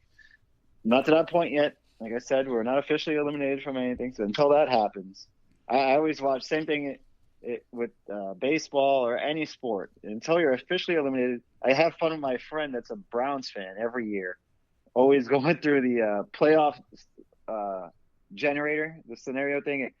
The last 3 weeks of the season, I need the Steelers to lose, I need the Ravens to lose, I need these guys to lose, and if this team ties, there's always a way to get in. You got to find a way to get in. I'm still right now this week calculating what we need to happen. We need Cincinnati to lose to SMU this week, step number 1. Then we have to beat Cincinnati. Then we have the tiebreaker on them. We need Memphis now to lose 2 more games in conference. We need Tulsa to lose 3 games. We need Navy to lose a couple games and somehow have the tiebreaker on them. We need one of those teams at least. One of them teams can win out. Like SMU can win out, but not two of them or 3 of them. Then we're screwed. But there's still a possibility, so I'm not out yet. All right. I feel like one more loss, though. This is going to be you. Yeah. You were on the doorstep of this guy. Oh, we lose on Saturday? Yeah. I'm done with the season. I feel like next week's show, I'll still put on the games. Yeah. I feel like next week's show, I'll be like, Mike, what happened? You'll be like, I don't know. I didn't watch. I feel like we're one loss away from that happening. All right. So that's fan number 2. Here's fan number 3. And this is the I'm just happy we're playing guy. All right. Hey, look, it's 2020. We weren't promised anything in 2020. As much as losing sucks, this guy is glad he's got UCF football to watch other than repaint his garage for the 3rd time because of COVID. He's proud of the players and the coaches. He knows they're going through a lot. He knows this isn't easy. This is also the guy who's going to be quick to point out that no one's ever played in the pandemic before. He's also the same guy who says, remember, these are college kids. This guy's just happy we have football. He doesn't care about the record. He's glad something's going on. He wants some positivity. He's sick of redecorating his house. And so he's just happy we have something. He's just happy we have games to play. Probably the supreme positive guy. Again, wants to make sure you know that it's a pandemic right now. Wants to make sure you know these kids are sacrificing everything, and doesn't want to blame the players, the coaches. So fan 3, Mike, just happy to be playing right now, guy. All right, like you just said, he's a very positive individual we're talking about here. Finding the bright spots and everything. Me personally, looking back on it now, I wish our games the last 2 games would have been postponed. I mean, I didn't want us to have anybody with a positive COVID test, but if a couple of Tulsa guys had it and didn't get severely sick off it, and we didn't play that game and we still wouldn't have lost, that would have been fine with me. But this guy'd rather see us lose than have any games postponed and say, hey, at least we're playing football every week. I guess there's people like that. People that would rather play and lose than not play and not lose. So good for him. He's enjoying it. He's got 5 more weeks to enjoy. Yeah, this guy basically is the guy who's like, hey, this is kind of like a nothing year anyway. It's a throwaway year, and none of the stuff even counts. Like, we'll all back on 2020 as just this weird random year, and so this guy's just glad he's got something to do, and he's glad everyone's staying healthy and safe, and he's all about watching them play. So good for him. Here's fourth guy, Mike. This is pissed off guy. All right, this guy's just mad at everything and everybody. Coaches, players, beer vendors, car dealers, his dentist, whoever. It doesn't matter because he is just mad. He did not sign up for this, and if you dare try to talk to him about it, he's going to yell at you too. He might tell you that he expects us to win every game because, damn it, that's what we have to do. If we want to get recognition, if we want to get all the things that we want to get to a Power 5 program, we cannot lose games. This guy's going to tell you that over and over and over again. He's going to remind you that losers don't get opportunities, and we have to be a winning program. We can't stand for mediocrity. We have to win everything. He's going to keep watching the games, Mike, but he's waiting for the first chance to be mad at something. If you tweet out the offense is playing great, he's going to come back at you and tell you why you're dumb. If you tweet out that the defense played terrible, he's going to come back with you with some stat on why they played well. He's just mad, doesn't care what's happening. As soon as the ball gets kicked off, he's going to like he's not going to like the way the wind is blowing. And he's going to be mad about that. So the fourth fan is just pissed off at everybody guy. He's the opposite of the last guy we just talked about. They don't get along really well. These guys have great conversations on Twitter too. They do. They go back and forth. Angry guy. It's one thing. I get angry. I got angry after we lose, but I'm not out there looking for reasons to be angry. I was hoping for every possible reason to be happy. If Obarski makes that kick, my Saturday night goes in a completely different direction. I'm up. I'm partying. Let's crank up the barbecue. Let's throw on some music. I'll watch some of the Alabama game at 8:00. I'm happy. So it's something. One play goes different. It changes my whole thing. I'm not looking for a reason to be mad. Once we lose, I'm angry, yes, and I guess that could be me to a point, but I don't think I'm fully this guy yet. Yeah, this guy's extreme. This guy is like, hey, Marlon Williams played great. No, he didn't. He could have made one more catch, right? That's this guy, right? It's no matter what you say, he's got an angry retort to it. Nobody did enough to win. Everyone's got to be held accountable, and apparently he's the guy to do it. So he's just going to be mad. So the fourth fan is just pissed off at everybody guy. The fifth fan is disappointed but not going anywhere guy. All right, so here's a guy. He's going to let out like a bad tweet or two, maybe a bad post on the message board or something. It's not going to be too bad. He's going to be a little bit critical of something. He's going to let you know he's not happy. But a few hours later, Mike, this guy's going to be back. He'll be back on Twitter, the message boards. He'll be professing his support, his love for UCF. He'll let him know he's proud of him. The sun's going to rise tomorrow kind of guy. Next week's another chance to go 1-0, still a night through and through. This guy, he'll acknowledge his weaknesses, but he's going to let you know that he's going to support no matter what. He's probably most likely to end a tweet with either charge on or go Knights or proud to be Knights, some sort of hashtag like that. And he's not pleased, but he's not going anywhere, and he's going to let you know everything. He's also the guy who's saying there's still things to play for. We've got a lot of season left. There's a lot of pride on the line here. This is the same guy. He's disappointed. He might let it show just a little bit, but he's going to reconfess his love every time. He'll be back to watch next week, and it'll be a vicious cycle for the disappointed but not going anywhere guy. This guy goes through a whole range of emotions in a couple hours following the game. He's upset. He's not happy with the results, but then he calms down after a little while and gives the rah-rah speech to the rest of the fans, trying to convince everybody else to feel okay about what's going on. And we need people like that too. We need guys like that try to pick us up, make you feel a little bit better. And this guy's good for that. So yeah, here's the guy who says Memphis played hard. They deserved to win. They made more plays than we did. Hey, the sun came up today. We'll go 1-0 this week. That's this guy. Again, he wasn't really happy in the moment, but he gets himself to a happy place pretty quickly, and he stays there until the next disappointment. Yeah, he's a little bit better than me. I don't know if I handle it as well as that guy. You might be this guy here. The sixth guy is the I've seen worse guy. All right, this is the guy who's going to remind you that he sat through not one, but probably two, maybe even three winless seasons. He will remind you that he knows pain. He sat through all of the George O'Leary, 3 plays and punt years. He sat through all the tough seasons when we barely eked out 6 wins to be bowl eligible. He'll remind you that one year we went 7-5 and we were ecstatic and we couldn't wait to get to our first bowl game. He's got no time for all these Johnny-come-latelys who bitch about losing 2 games. Hell, when he was at school, he would have been happy if we lost, 2 of the first 3 because he still knew we had a chance to win the rest and maybe eke into a bowl game. So this guy's seen worse. He's not happy with all you people out there who think you're going to win every game. This guy may be also the guy who tells you he played football at one point. He was like a backup D tackle in high school or something. That's probably this guy here too. He's seen worse. He's not here for it right now. He knows that you don't know his pain, and until you've gone through what he's gone through, this guy's got no time for you. So it's the I've seen worse guy is our 6th fan. There was a time where we did lose 2 of our first 3 games every year. Yes, there sure was. Worse. Yes, we lost every out of conference games, and then there's still stuff to play for later in the year. Yeah, I'm not this guy totally. I'm not.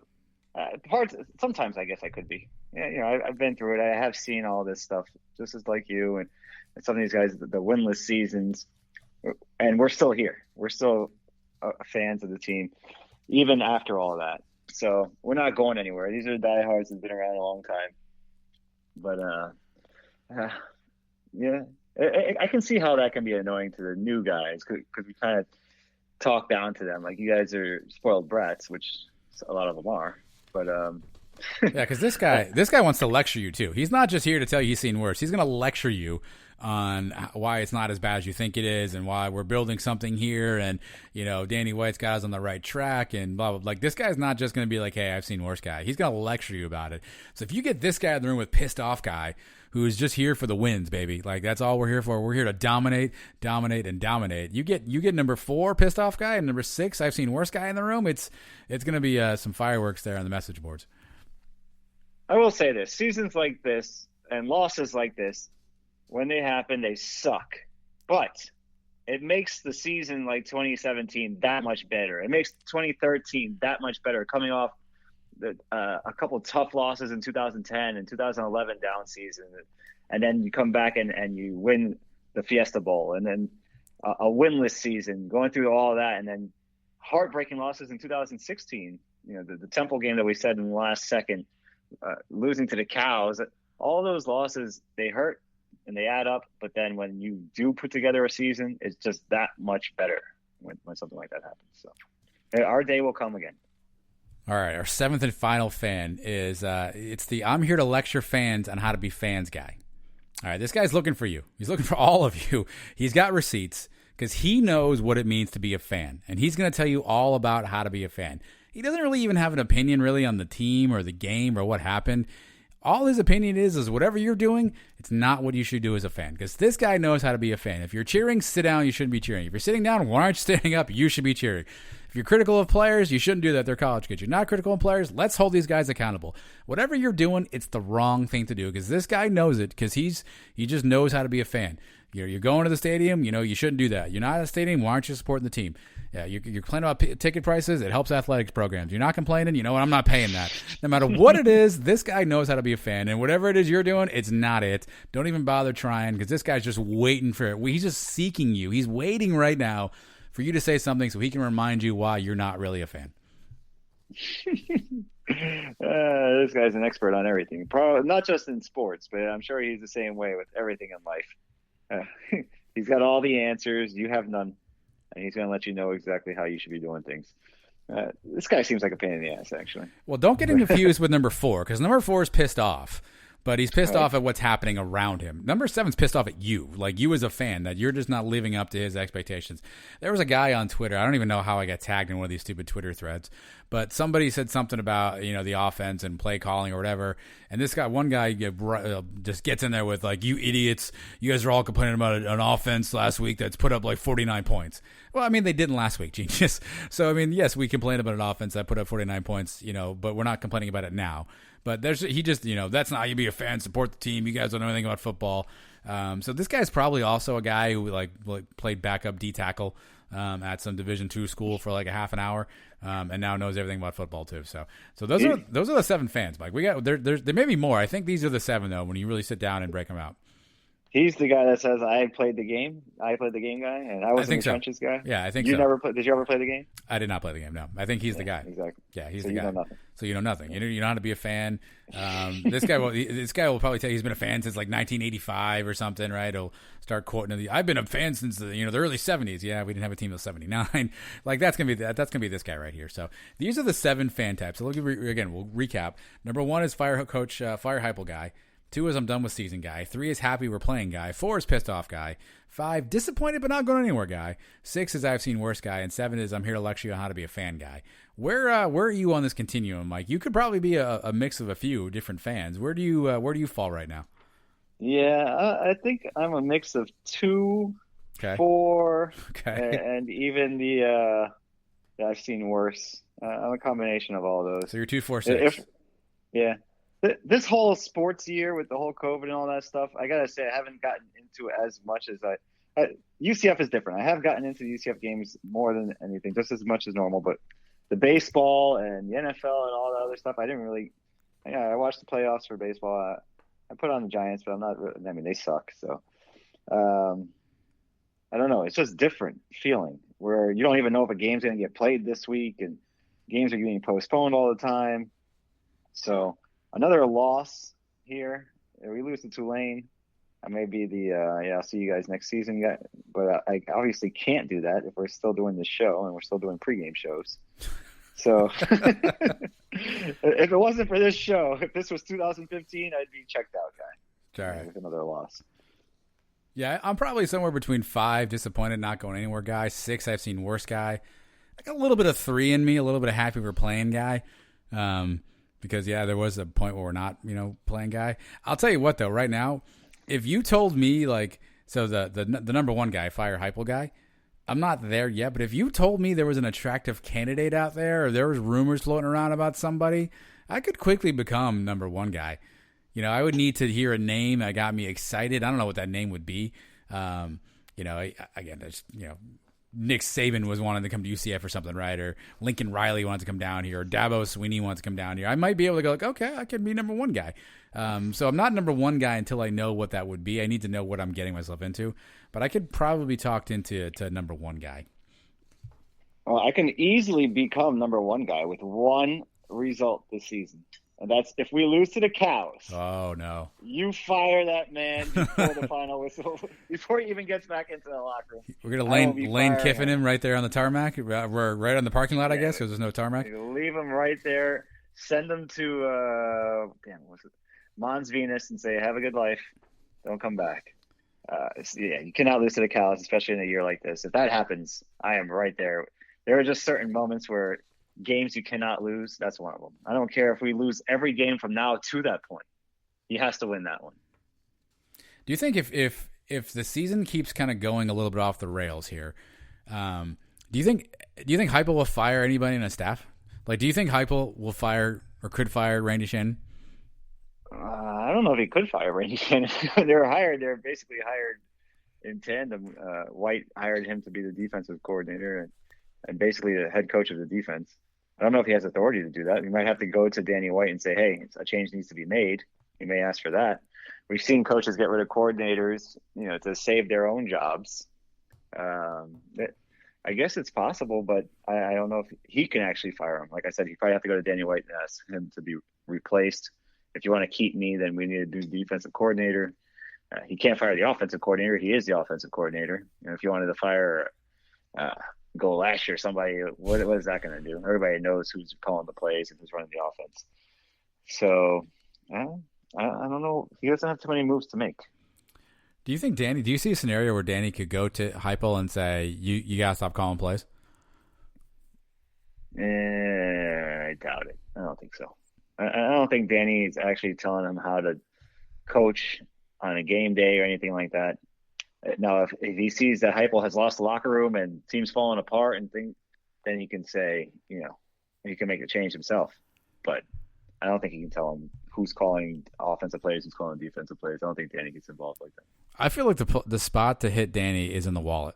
I'm not saying he's greedy by any stretch, right? But if the revenue starts to deteriorate or decline, if obviously game revenue was going to be a challenge this year with limitations and health concerns, and now if the team isn't playing well, I think that's interesting. If I'd love to get Danny White just a quick little mixture of some truth serum, to see what he would say as he thinks through this stuff. But I don't know. I wonder what kind of fan Danny White is. I wonder where he's at. He's got to be happy we're playing guy, disappointed but not going anywhere guy, right? He's got to be 3-5, I would think. Because if he's one, at least publicly, yeah, if he's one, we got problems. Well, we don't have problems. I guess Heupel has problems. Yeah. Well, we talked about the buyout is not high after this year, so if he wants to make a move, he could make the move. I don't think the money would be holding him back. And I guess it all depends on who's available, like you were saying. If he sees somebody, he has an eye on somebody that he thinks would make a really great head coach, and this season goes the way it's going, and he has a chance to take that guy now, take him now. If he doesn't see that guy, and Heupel will get another year, then we'll go from it there. What do you think? I mean, we got to throw this question out there. Nebraska doesn't have a good year this year. Yeah. They get rid of our boy. Yeah. You take Scott Frost back right now? Do I take Scott Frost back right now?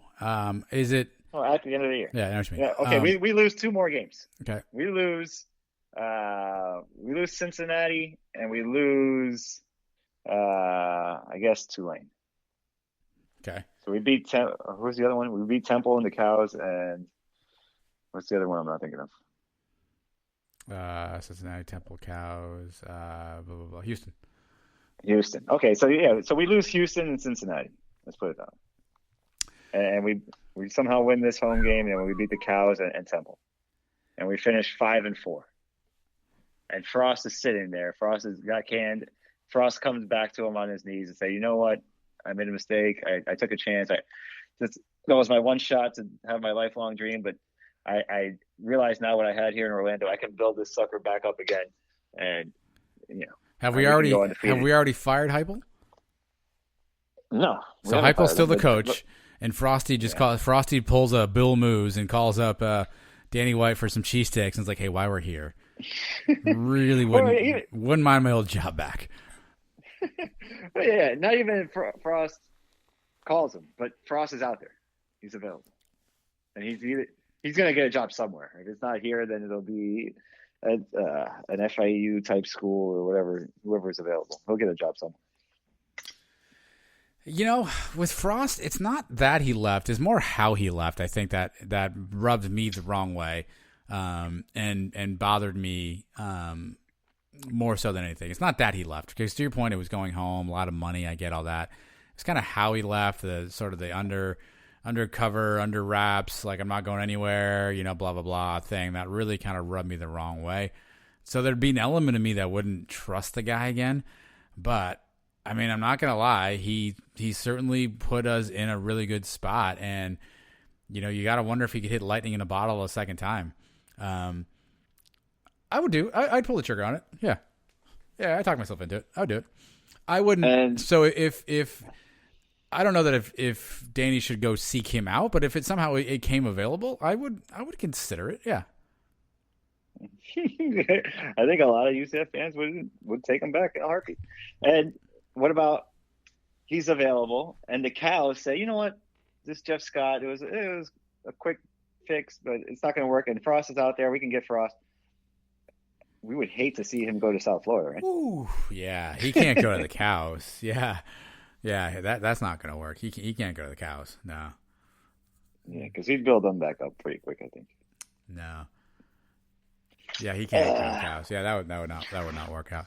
Yeah, again, that's you'd have to tell me who we're going to get, and that's the challenge. Is we're obviously the Power 5 coaches aren't leaving those Power 5 jobs to head coaches at least to come to a Group of 5 team. That's just unfortunately how it is. It sucks. I don't like it, but that's just the reality. So you're looking at coordinator level guys, or you're looking at retread coaches, which you could find Heupel in that category. You could find a lot of guys in that category who find themselves without jobs, but. Yeah, I don't know. I don't get the sense that. Let's see how it goes, right? Because if it keeps going off the rails, I mean, I don't think anything's out of the question for Danny. I think he's been aggressive on certain things, and I guess we'll see what that comes out to. But here's what we want you to do: figure out which fan you are, and let us know. If you're pissed off at us, that means you're pissed off. You're fan number 4, so don't bother telling us that. You can just keep that to yourself. But figure out what fan you are. Let us know. Find us on Twitter at Sons of UCF, at UCF Mike, and maybe we'll add new categories as this thing continues to go. Maybe there'll be some good categories or some bad categories. Who the heck knows? But speaking of good or bad, coming up next, UCF Mike's picks. They might have been good. They might have been bad. No one really knows yet. Stick around. You'll find out when we do. Next, Sons UCF.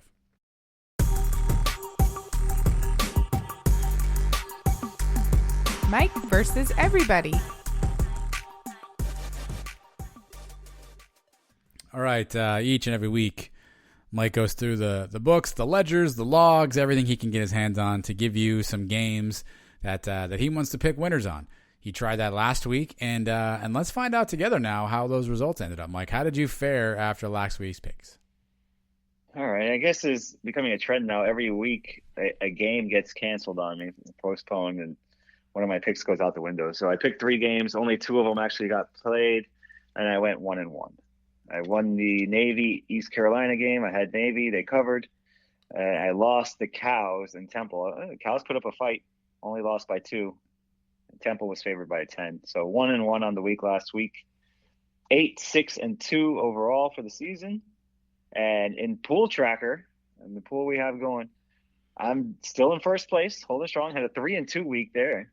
I actually had Memphis covering the points. Took them and won that game. I'm 22-13 in that pool, which is pretty respectable. There's only one guy that's tied with me, a guy named UCF 87. We're putting some distance between ourselves and the rest of the pack. Ben Stout, Trace Troco, Jeff Allen, these guys are still embarrassing themselves. 12-23, 10-25 for Jeff Allen. You, I don't think, are even filling out picks. It says your record's 7-28. Yeah, I haven't made picks in weeks. yeah, that can't be true. These guys, Stout and Trace, are making picks, and they're still 11 games under 500. Right. So if I heard you correct, it's listen to UCF Mike as he knows what he's talking about. That's right.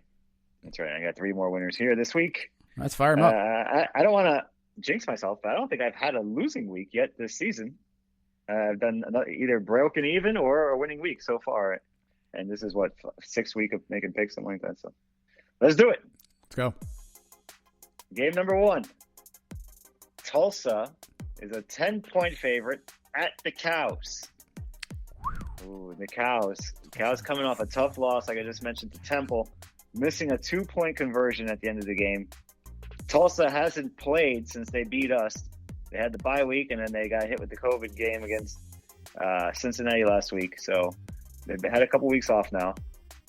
And I mentioned this stat a couple weeks ago. Maybe some people haven't heard it. The Cows have never lost to Tulsa. 3-0 all time. We know our record against Tulsa is not very good. Not 3-0. But those three games are all 1-score games. The largest margin of victory was 8 points. They won a 1-point game a couple years ago. Tulsa is the much better team. The line opened at 8. It jumped up to 10. The Cows kept it close last week. I don't expect the same performance out of them this week, even though they're at home. I'll take Tulsa. I'll lay the 10 points. Tulsa wins something like 38-13. They can cruise now. They got the Cows, and then they've got, I believe, East Carolina next week. They can cruise past Halloween with an undefeated conference record. Is there any part of you that wants to root for the Cows this week? Oh, well, we need Tulsa to lose 3 games now. We do. I just told you the next couple games are their easiest. If they can lose one of these supposed easy games, and then they get a tougher, I think they get Cincinnati later, and I think they still have to play SMU and maybe Memphis, or at least 2 of those 3 teams. Maybe they don't play Memphis. Then they play Navy. Wow. If you told me they're going to lose 3 games and one of them has to be to the Cows and that's going to get us in, then yeah, I guess we have to. But I wouldn't count on it. That's for sure. Oh yeah, I wouldn't bet any amount of money that meant anything to me. But this could be an odd spot where we secretly kind of pull for the Cows, right? We know they're already kind of mathematically out of it, right, with all their losses. So it isn't like their winning is going to put them in some sort of position to get in to some sort of a playoff situation, or at least play-in situation, or what you want to call it, consideration for the championship game. So maybe this is a spot where you go Cows. Throw the horns up, maybe. No, never throw the horns. Horns aren't up. Okay, horns are down. Sorry. So you don't actually root for the Cows, but if you check the score and you say that they won, you say, hey, well, Tulsa only needs 2 more losses now. So that's a good thing. What number fan was it that sees the good in everything? Number 5 or whatever it was? Well, there's 3. He's happy to be playing. 3's happy to be playing. 5 is disappointed, but he's not going anywhere, though. All right. So there would be a positive out of the whole thing. But I'm taking Tulsa. I'm laying 10 points. I don't think Cows keep it close. All right. Game number 2. Cincinnati, 2.5 point underdog at SMU. Cincinnati actually opened as a 1 point favorite, and the line has jumped now 3.5 points the other direction. So an underdog on the road. I told you this before when I made my picks last week. The game never got played, but the Bearcats are overrated. They're 3 wins so far this year. Austin Peay, Army, and the Cows.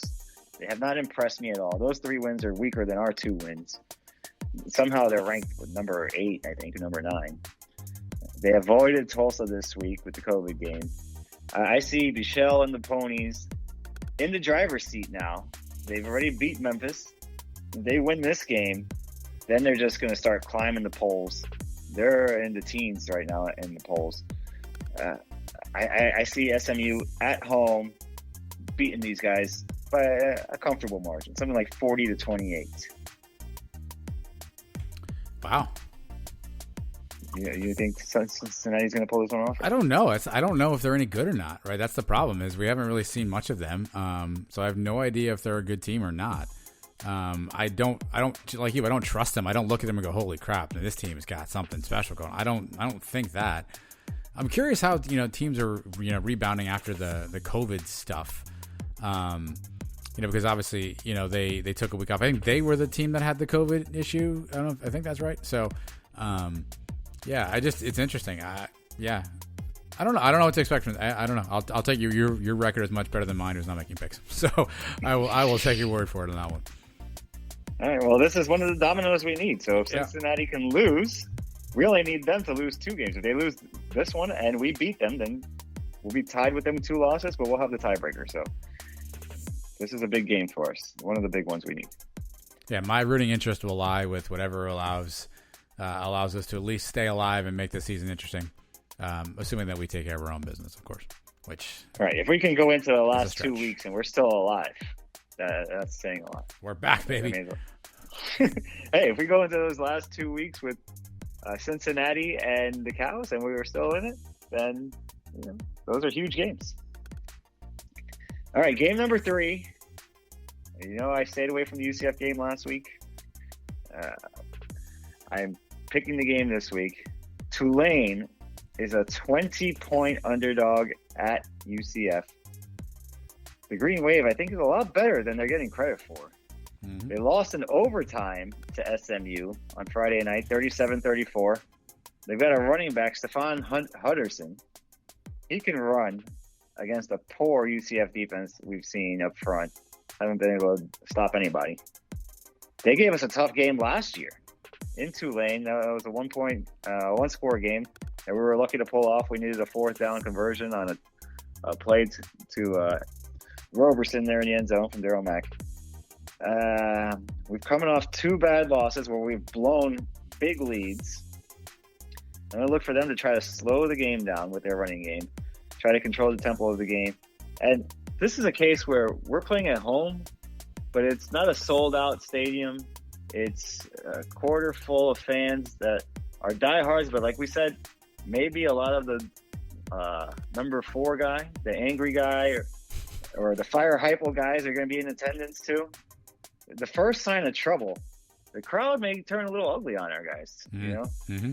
So I'm not seeing home field as a big advantage in this one. The offense looked great this past week, and we're still going to score points, 40-plus points maybe. But to win by 20 points, I am not seeing it. Even the games against East Carolina, we couldn't cover the big number. They give up a late score somewhere. So I'm going to take UCF to win the game, but I am taking Tulane. The 20 points seems like a lot to me. I'll say UCF pulls it out 42-31, but 20 points, I'd love to see it. Maybe we'll be back if we pull out a big 3-touchdown victory, but I just cannot predict that coming into this week.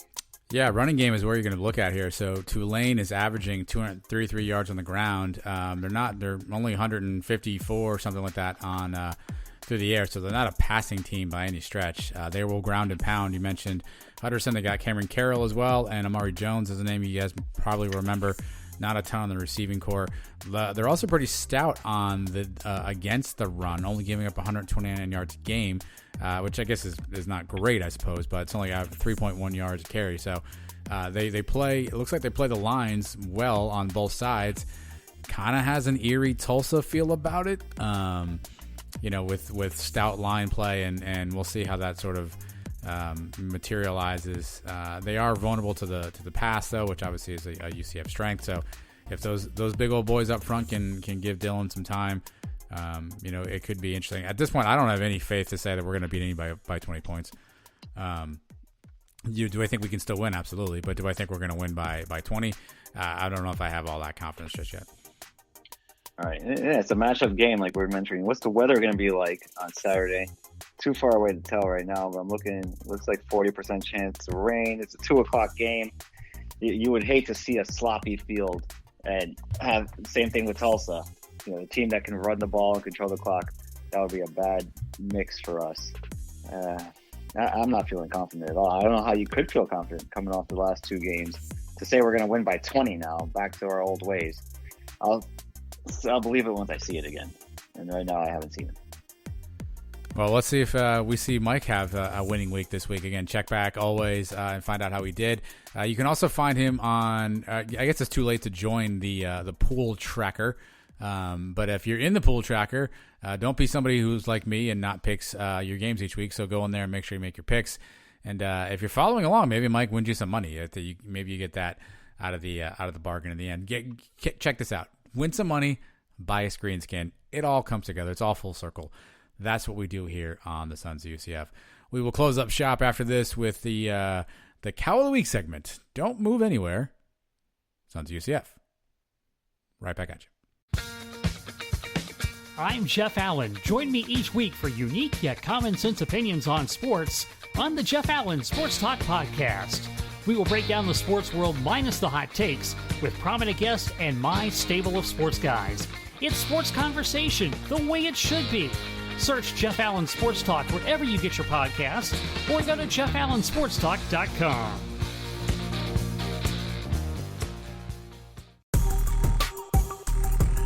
This is UCF Athletic Director Danny White, and if you don't want to be the Cow of the Week, you need to listen to Adam and Mike on the Sons of UCF. Charge on, go Knights! All right, worked out the Cow of the Weeks off air here, so we are prepared and ready to go. Before we get to all that stuff again, appreciate everyone for listening in. Make sure you subscribe to the show. Again, you found us hopefully on one of the many platforms that we're on. Hit the subscribe button. You'll always find us there. If you'd be so kind as to give us a rating and a review, rating would be fantastic. If you think we've done a great job, feel free to drop a 5-star rating there. We would not be mad at you for doing that. If we didn't do a good job for you, just let us know what we're doing that you need differently, and we'll certainly take your feedback. Always open to that. Again, find us on Twitter, find us on Facebook, whatever, and we'd be happy to address any comments you have about the show. Also, thanks for everyone who's tuning in and watching the live pregame show. Mike, we had a good one this week, right? We had a double guest, and Brian Murphy was pretty clutch. This is the episode of Brian Murphy. We should just have Brian Murphy on from now on. But he gave some pretty clutch info right before kickoff that you weren't getting anywhere else. So it was really cool to put the pregame together this week. Yeah, another great time with you guys hanging out before the game. Cool guest. I mean, those are big-time UCF names. Jordan McRae, Terrence Plummer. Went over some big-time moments with them. Had a lot of fun. Those guys seemed like they were enjoying themselves hanging out with us, too. So you never know who's going to be on the show, man. Joe Burnett the week before, these two guys this week. Who's going to be on it this week? I mean, maybe we'll get our friend George on one of these. What do you think? We can inquire. I mean, we got his digits. We'll see. We'll see if he can figure it out. I don't know if he can work the video thing. I mean, that may be the only challenge. Maybe a Libby situation where we're looking at his ear. But yeah, we haven't answered to whether he texts or not. Because I tried to text him during one of the Yankee games. He never responded to me. So it wasn't during the game. It was the day after one of the Yankee games, and to see what his thoughts were on the game. And so either he doesn't text or he doesn't want to text me. So we might not know. I'm gonna. Please don't take this the wrong way. He might not have your number in his phone, right? So you might just think it's just some random guy. You might just think it's like somebody telling him to vote for president or something. You know what I mean? We're all getting those. Well, I've called him a few times now, and he's answered every single time I called him. So either he doesn't know how to save names into the phone, which is a possibility, or he has my number saved now, and now he's avoiding me. Because I don't know what. I guess I'd have to call him again to see if he'd answer. And then if he just doesn't respond to me anymore, then I guess we know the answer. Well, there's your answer. Call him and ask him to go on the pregame show. You've got to call him anyway. Like, call him and see if he wants to come on the pregame show live. You know, we'll be on air, I guess, 1 o'clock? It's pretty early, but yeah, 1 o'clock on Saturday. We'll be there, you know, see if George wants to make an appearance. Wait a few weeks. All right, wait a few weeks. Give us some time. We just talked to him. I don't want to harass him too much. We'll let it breathe. Well, 1 o'clock pregame. What are we doing for drinks now? Because this last one I was doing beers. The 12 o'clock games where we do early pregame it's Bloody Mary time. Now it's 1 o'clock. It's kind of like right in that middle area. I guess it depends on what time we wake up. This is a dangerous one too because like you, after the game ended against Memphis, pretty much the night was over for me. I put the phone down. My children came out and stared at me like I was a zoo animal that wasn't moving in his cage. And then after a while, I just sauntered off to my room and try to forget what I just saw for the last couple of hours. This is an afternoon deal, right? This thing could be over by like 5:30, right? So you got a whole rest of your night ahead of you. I mean, either you're going to be a lot of drinking or you're going to be really sad. This has the potential to go either way. I don't know, Mike. Yeah. I've gone to sleep at 6 o'clock before. It won't be the first time, I guess. Okay. But I'm not planning on that this week. You know what? I don't even know if I'm going to drink as heavily this week. I'm kind of, I don't know. Maybe I'll plan out my Saturday a little differently. You want to talk about it? I got time. If you want to talk it out, we can, there's always steps, I don't know. I guess it depends what else I'm doing that. If I had other plans, we're going out to dinner or something, then I'll take it easier during the game. But probably not. Yeah, it depends. Once the game gets going, then the drinks start flowing. You never know what's going on, right? So that's where it gets a little dangerous for me. You stop counting. After we've given up our ninth, fourth down, you stop counting how many White Claws in you are at that point, and just it's all water, baby. So we'll see. Well, 1 o'clock though, we'll do pregame. Halloween game time was announced too. The Houston matchup is the coveted 2 p.m. spot on ESPN Plus on Halloween, which is not a fantastic channel choice. However, personally, it actually works out because still gives you plenty of time to go out and trick or treat with the kids if that's what your life situation looks like. So the next game will also be a 2 p.m.er on ESPN Plus. So plenty of afternoon games ahead for the Knights. But again, check out pregame show. Trey Strelko has been a fantastic addition. We're glad that he's able to join us each week. He has a conflict coming up for a game soon. Like we have to figure that out. But I've got one too coming up. I haven't let you know about it yet. All right, well. We'll see what the record looks like, and we'll go from there. But just find us on Facebook, find us on Twitter, find us on YouTube, and you'll get the live pregame show. All right, Mike, cow of the week. Where do you want to go? All right. I kind of brought it up last week, but I didn't use them, so I'm going to them now.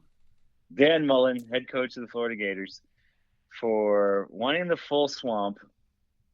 You wanted 90,000 people to pack the swamp.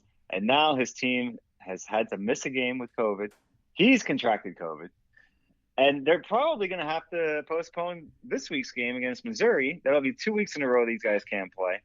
But sure, let's throw 90,000 people in there. This way all the fans can get sick like we did. And then I knew this was going to happen. I asked this question months ago when this whole thing was starting, and they said we're going to be doing testing and all this. What would happen if Alabama's quarterback tested positive before a big game, like say against LSU.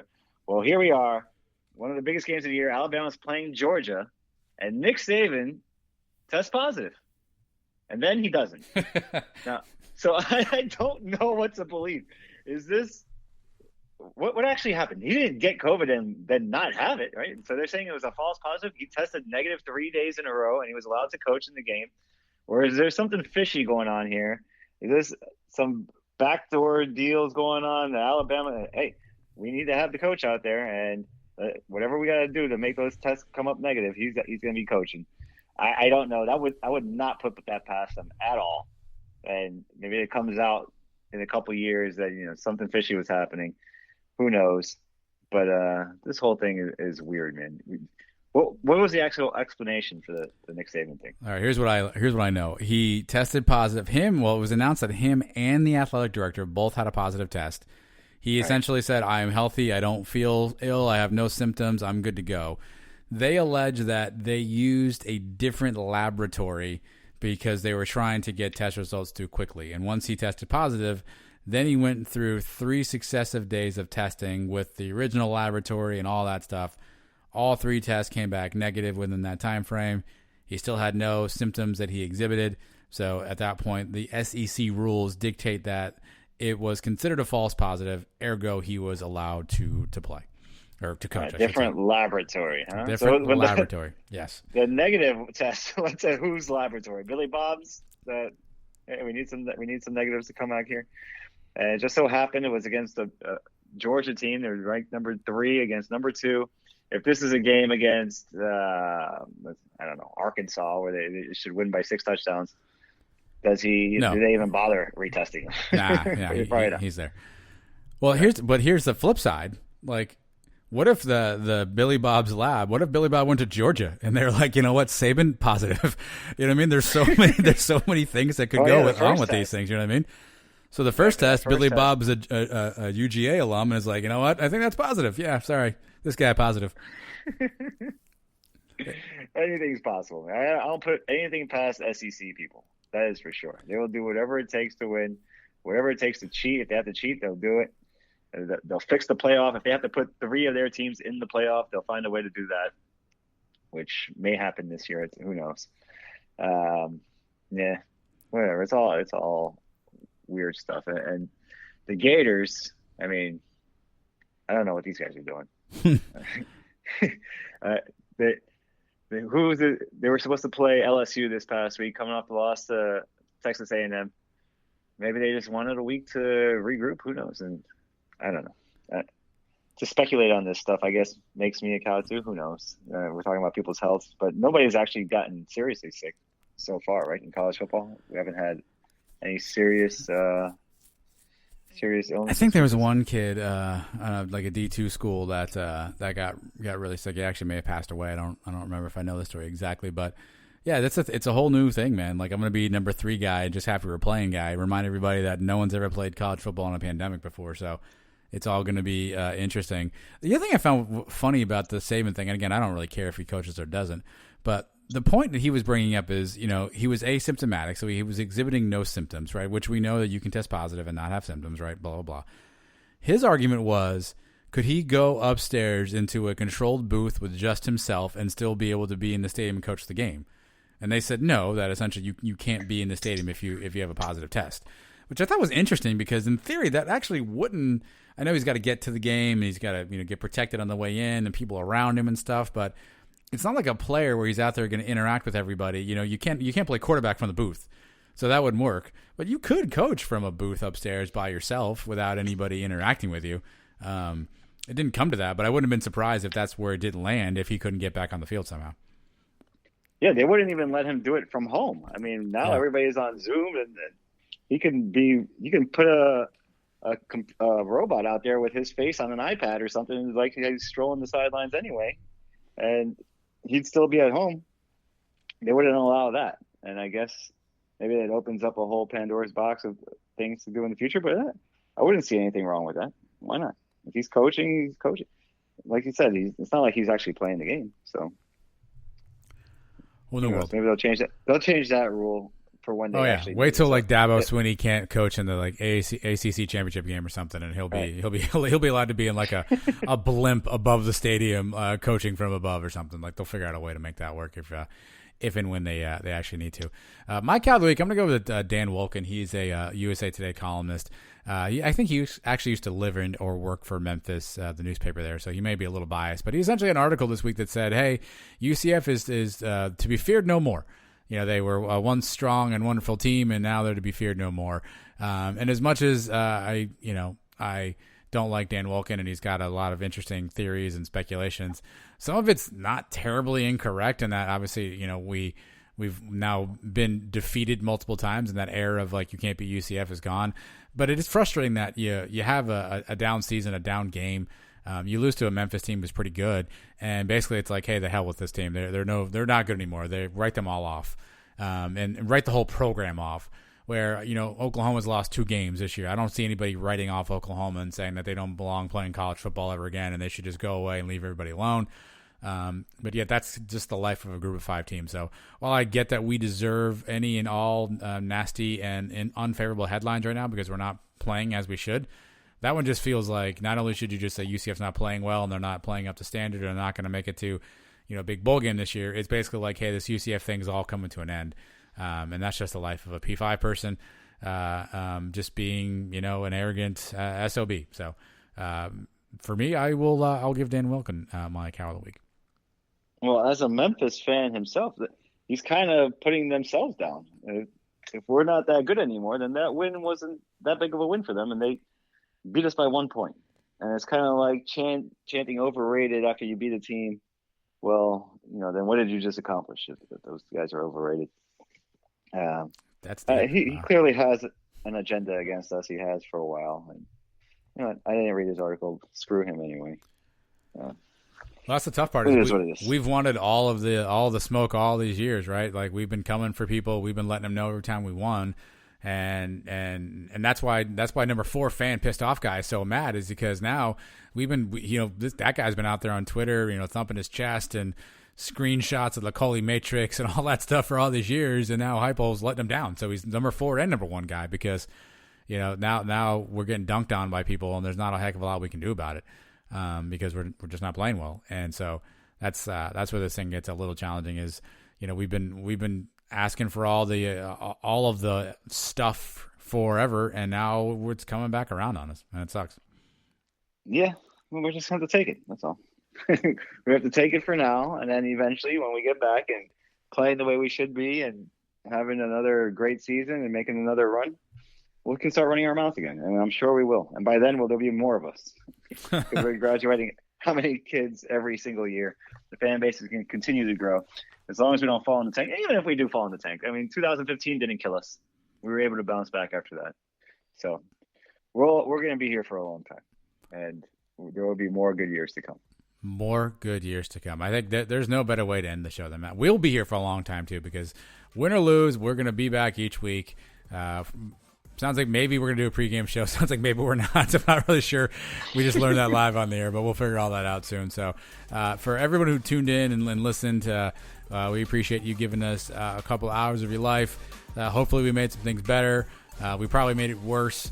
But either way, we'll be back next week to do all that same stuff again. Again, don't forget pregame show on Saturday, and make sure you tune in and watch that. Mike, I guess let's try this one more time. Let's see what happens on Saturday, huh? Yeah, man. I mean, we're still alive. Our heartbeat is still ticking just a little bit, so it's not over yet. Let's keep playing. All right, we'll go Knights. Charge on.